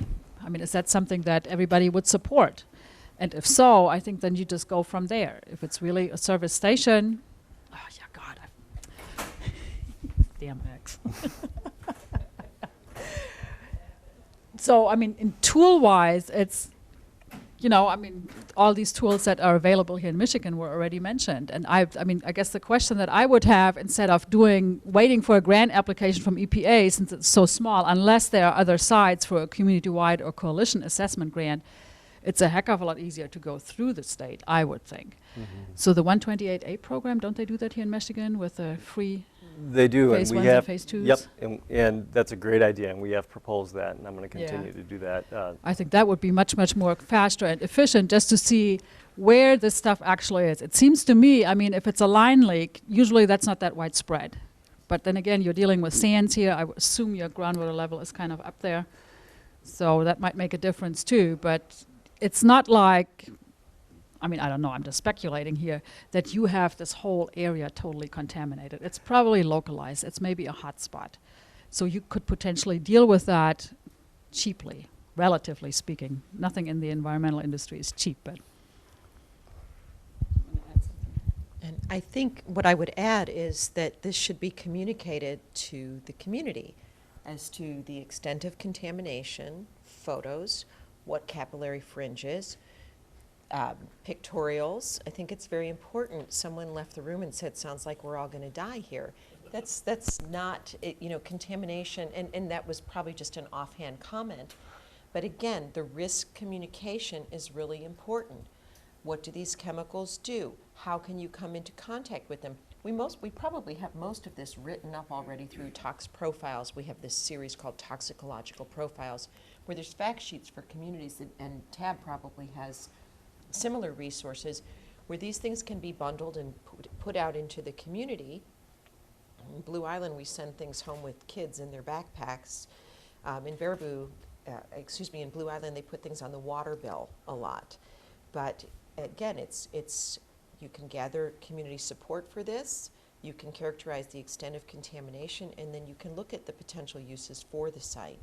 And I think the main thing is that risk communication piece is really important. Let people know what's going on there. Thank you. I think this is a service station that we drove by last night. Is that correct? That was the one at the corner? Yes, it is. Okay. Actually, we have been in contact with the community as much. Sam and I have certainly gone to some of the local meetings and have talked in depth with them. We have also been in contact with the MSU. David was with me there, so they are aware, but probably not to the extent that you're talking about as far as, you know, the contamination and hazards. But certainly we are trying to work very closely with the community, trying to find out what they want to do with this area so that they have input, and we're just waiting. And hopefully, I know we've so far heard that certainly their need is a gas station. 30 miles away? Yeah. And it's already So- there. So, yeah. Take it down, clean it up, and try to turn it into something else. Again, it could cost more later, or cost more now. And The other thing that's happening is, without that, you know, we're certainly involved in economic development. There's another young folks that have just started a restaurant out there. I don't know if you were fortunate enough Yeah. to go out and check that out, but they have a nice little business there, and certainly without snowmobile traffic and people going into the area, you know, they're hurting. They need some draw, and that building there with some type of fuel capacity is certainly that draw that's needed in that area for economic development. That's something I think Commissioner, that's what you need to mention. right, I think Commissioner Rondo can also add to that. My question is that we need to know the extent of this contamination before we can go ahead and really make a decision or bring it out. And I'm wondering, how long is this going to take? Is this going to take 10 years? Is this going to take 2 years? Is this going to be relatively quick? Yeah. And another question I have is, I certainly wouldn't want to be the neighbor across the road where this pollution is going. How do we manage that? That was going to be my next point, is the biggest.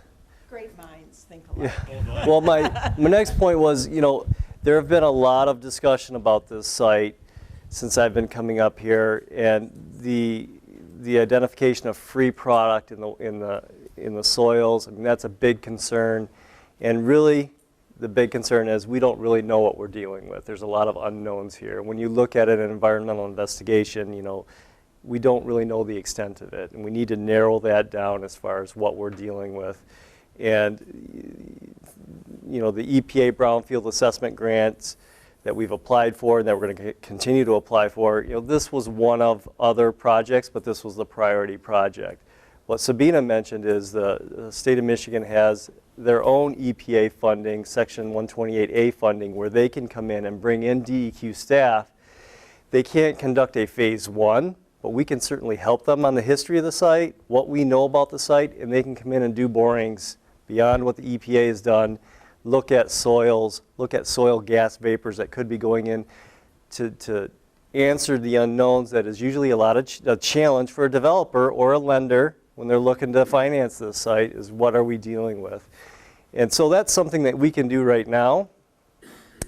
And I know we've talked about it before. One of the other things we've done in to answer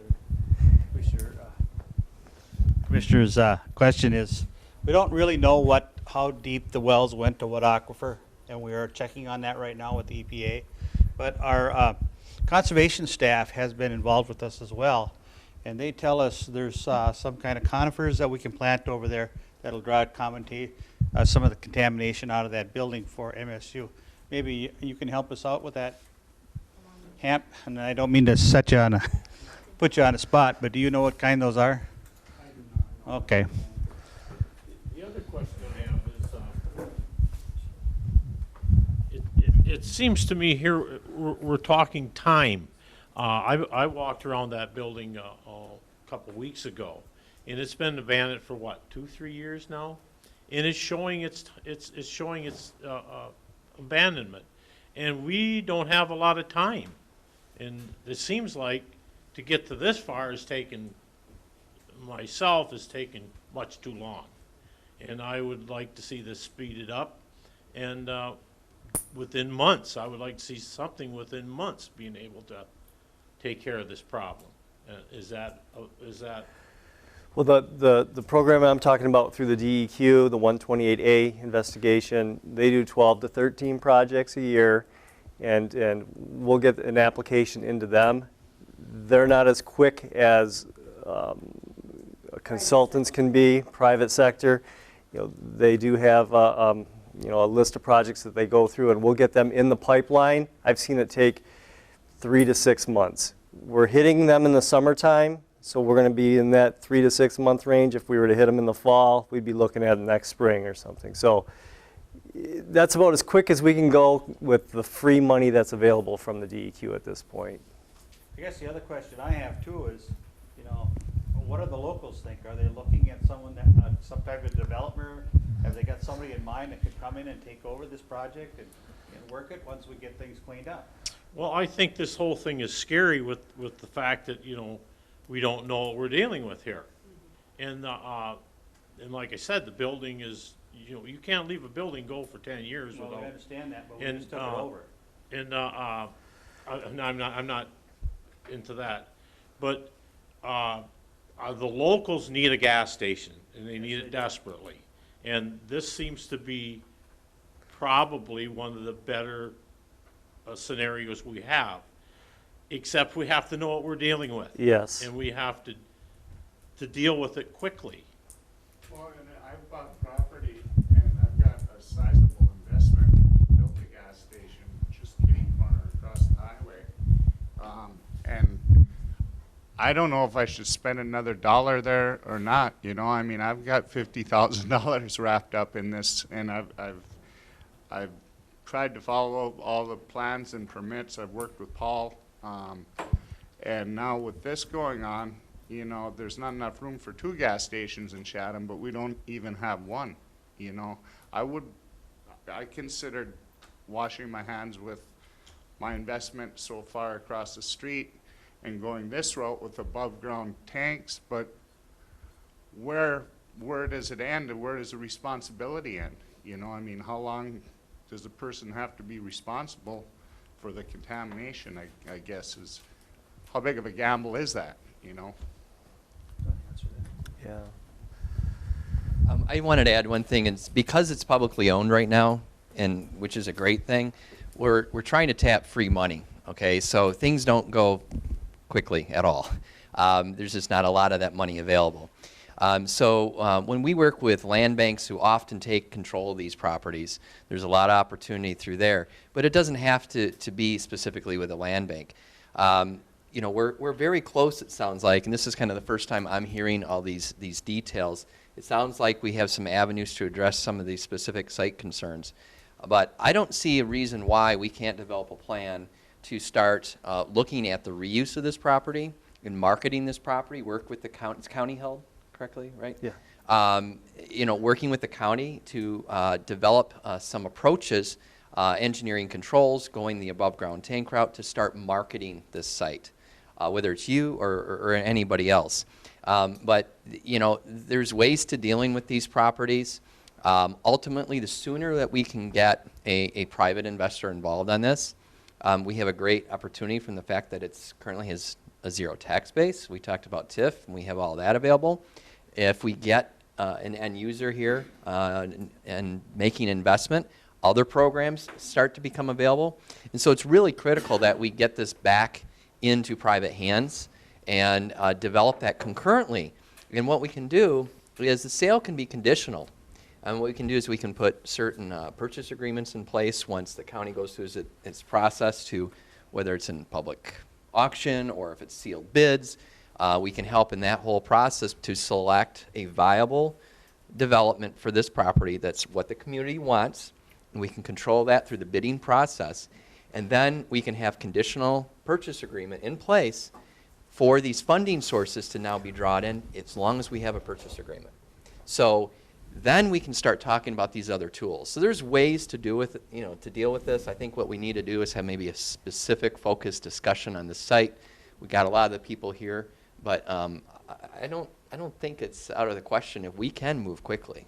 It's just a matter of getting everybody together, like minds, to have it happen. Just add. First of all, I think everybody up here can understand and recognize the concerns that the community has and everybody has because of the unknowns. But there's nothing horrifying about this site. And there's nothing that would be done on this site that hasn't been done hundreds of times before. So you don't have to reinvent the wheel. And I'm going to step out on a limb and speak on behalf of the County Brownfield Authority and tell you that they're here to facilitate redevelopment. And so this is the first time I realize you've got investment in a property that is kitty corner from this. Mm-hmm. That doesn't mean that this has to be the gas station in that area. It can be something else. And what that means is we have to have this kind of focused conversation to figure out what is the best solution so that you don't lose investment that you've made. Maybe it makes more sense for your gas station to be located on a clean site because this thing is tight, you know, in terms of site of the size of the site. And then what are the incentives and tools, and what do we have to do to deal with the environmental issues that are there?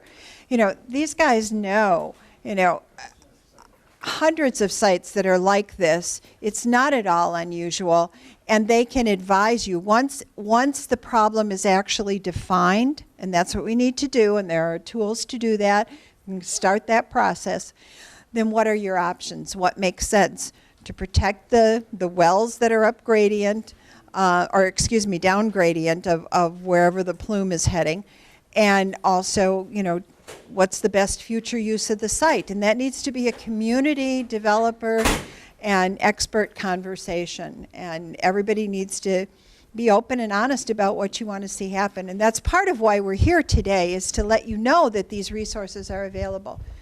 Jeff, did you have a comment too? Yeah, I was just going to mention though, I mean, was coming to get you. He's trying to avoid You weren't going to give it up. I was just waiting for you. These guys have done a great job in explaining the situation, and one of the neat things about the property is it's being controlled. The community maintains it. You have the choice as to what you want to do with it.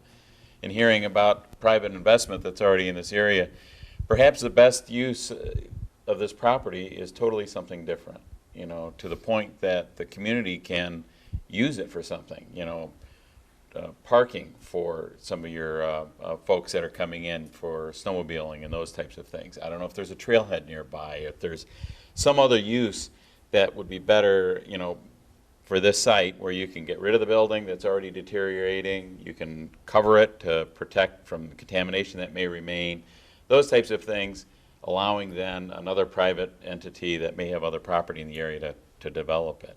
But the neat thing about it is this particular property you own and you control, so you can make the choice as to what the best use on that property is.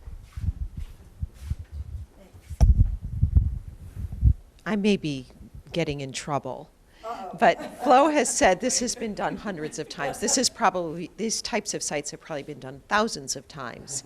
And we could probably push some buttons at EPA and say, what sites have you had that were really nasty, and what have you had that weren't so nasty? And we do this in my field. We call it a worst case scenario.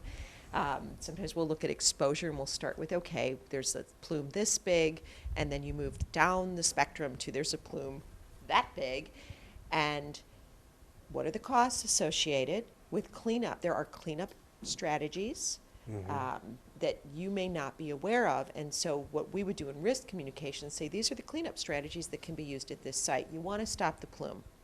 You want to know where the plume is going. Plumes move. So sometimes, I don't know what you do, whether it's pump and treat or dewatering, whatever terminology there is, probably not pump and treat, but that needs to be brought to the community where you can determine, because maybe if it is paved in a parking lot, and again, I might be getting in trouble, you have to do something, it sounds like, in the interim to assess the extent of contamination, number one, and then probably some remediation. And then you can decide what to do with the site. And so you'd probably feel a whole lot better if you knew that somebody else wasn't going to come in and, have a second competition.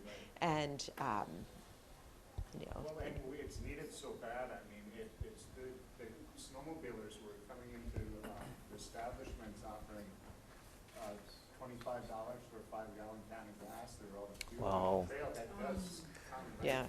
It actually ends right at my store. And I mean, it's just, people are suffering and they're spending a lot of money traveling, either Munising or Trinary or Marquette. By the time they get to Munising and put gas in their car, they get home and they're empty again. You know what I mean? And it's not. It's a rural community. I mean, nobody's rich there, and it's just really been hard on the whole community having the absence of stores. We're all concerned about it. I think one thing to think about here also is, you don't need to wait until this thing is cleaned up to have another use on it. So it's not like, you go like step 1, 2, 3. These steps are there. But at the same time, if you do need to do some remediation, you can have some really non-disruptive technologies here, and you can reuse the site while that's going on. So, that will save some time. That goes to your question, how fast can things get done? So that's definitely a possibility, I would think. So I'm going to tell you that the burden of a lot of this is on all of you. What you need to do is come together as an action group. You need that champion that you've heard talked about today, because these guys can only do what they're asked to do. They don't have any independent authority to go in there. They need direction from you in terms of what does the community want. So as a community and the county, you need to come together. You need to have that strategic planning discussion. What are we going to do? And if you built a new gas station on the property that you now control, then maybe some other business comes along and locates on that site once it's suitably remediated and cleaned up. But without that vision and without that discussion, You're going to have a great time this afternoon talking about what the problems are, and then a year from now we'll come back and we'll have the same discussion. And that's what you don't want. And Well, just to make it clear, Yeah. the county, pardon me, the county's not concerned about what happens to Lammy's store, whether it's reused for something else. The county is looking for some direction from the local people to tell us Exactly. what they would like. Exactly right. That's why I'm saying the burden is is on you. The county is just the placeholder right now. They happen to hold the property. But you need to come together with a clear vision and a strategic plan and say, this is what we want to do. And then that lets everybody else figure out what steps to take next and how to facilitate that. I understand what you're saying here, but the words EPA scares the hell out of everybody. And this is one of the first things we've ever had in our area. And you can say you've done it 1,000 times. Well, this is the first time for us. And it's like this man wanting to put a gas station. Well, should he do that, or could he use, we have to have certainty here. Is the pollution going to be able to be taken care of? And we have to have certainty before we can really go ahead with much of anything. Yes, and that's true. And that's why letting them get the additional resources that are available to come in and define the problem. That's how you want to look at it. You want to define how bad is the problem. And then once you know that, you know what kind of steps, what options you will have to move forward. And while that's going on, you guys figure out what you really want to do in the community. So those things can happen at the same time, which is far more efficient than doing things, as Sabina said, step after step in a sequence. So, yeah, I know. Why do you think the minute he talked about Superfund, I made him say, this is not a Superfund site. It will never be a Superfund site. Because the only thing that will scare people more than the term EPA or DEQ is Superfund, because it just brings all these horrible images of negative impacts on a community to mind. And I'm going to share something with you. In a past chapter of my life, I worked for the DNR and the DEQ, and the Upper Peninsula was part of my territory. Whoops. I just had a friendly encounter with the table. So I used to work, and I did landfill and county solid waste planning. And you all remember back a long time ago, there were signs everywhere that had an adjective in front of DNR, and it probably still exists in many places. And I will tell you, there are people at EPA and the DEQ and DNR that I would not call if my life depended on it, because they are there to be cops. They are there to be regulators, and I swear that's the only place they can do it. Oh, this is being taped, isn't it? Oh, well. I'm going for it. They don't have 1 foot in, good, okay. They don't have 1 foot in the agency and 1 foot in the community that they're trying to help. And when I did solid waste planning, it took me a long time to get township supervisors up here to trust me. And it was because when I went back to Lansing, my job was to represent the needs and the interests of the community. And if I ever bring anybody from a regulatory agency to talk to you, it is going to be that person that I would call if my life depended on it. I will never bring you somebody that's only going to make your life more difficult. I will bring you people that will tell you where the problems are and what your challenges are going to be. And that knowledge will help you overcome them. I've had jobs in my past careers where my main job description was, tell me which way the bullets are coming from. That's what everybody up here can help you do, is to know where your concerns really have to be. And what are the things that are going to pop up that are going to slow down a development project or stall it? And that's why the Michigan Association of Counties is creating this education and training program while we do the kind of outreach and training sessions that we do, so that you know the people to call when you have a question that are there to help you and not to make your life more difficult. My soapbox for the day. Recorded for perpetuity. We'll cut that out. One thing I want to mention, I mean, when you bring a site like this forward, you know, outside of town, not much around it, small gas station, you need to put it in the context for funding agencies, for maybe the 128 funding too, because it was mentioned that the closure of this site really has an impact, an economic impact on the community.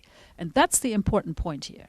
And that is something that could drive a lot of things. So don't forget that when you talk to funding agencies, when you talk to MDEQ, because that brings it more to the forefront. I mean, all of a sudden, this is a community who was nearly dependent upon, like say, the snowmobile tourists that brought in money, that came here, and now they're not anymore because they can't gas up.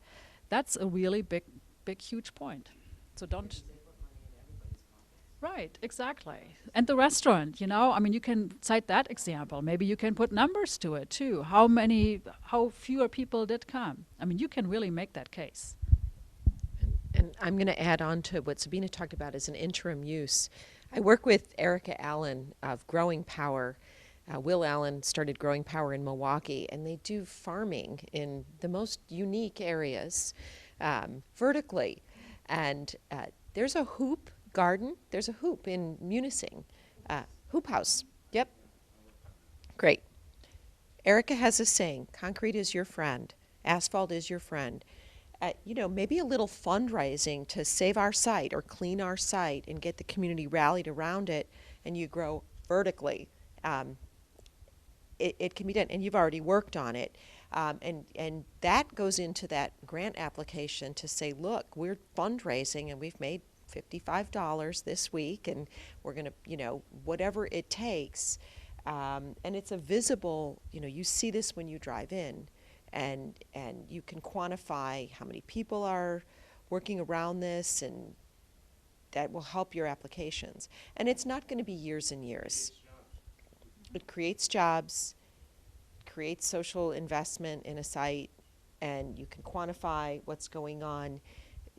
There's a guy named Miles Balog, B-A-L-L-O-G-G, and he was with the Florida Brownfields Association, and he was part of a project where they did remediate a gas station. I think it's a police or fire station now, but they also created a clinic and 2 empty apartments that's serving a very underserved area, like free medical care. And so there are people that can give you some examples of how they did it and where they got funding. There's some private sources. We have funding, you know. Maybe you can ask $30,000 working with all these partners and partnering with your local health agency to create a vision, to do a vision around this, and bring Growing Power in and maybe do some interim use or some other agency like that.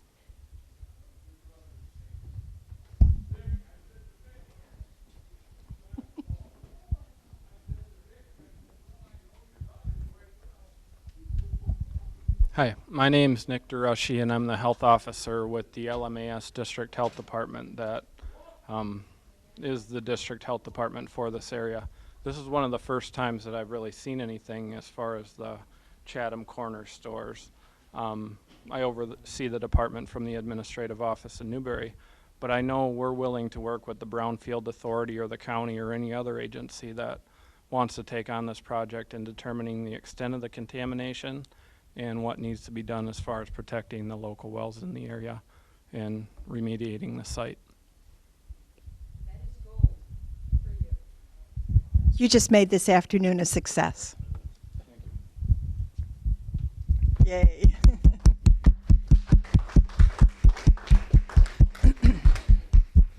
This isn't the only time that folks will come here.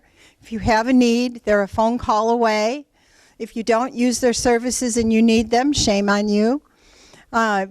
Really, no question too simple, no question too big, no question too foolish. The only foolish question is the one you have that you don't ask. So please take advantage of what we've offered you today. And thank you all so much for coming. And we're on the road again.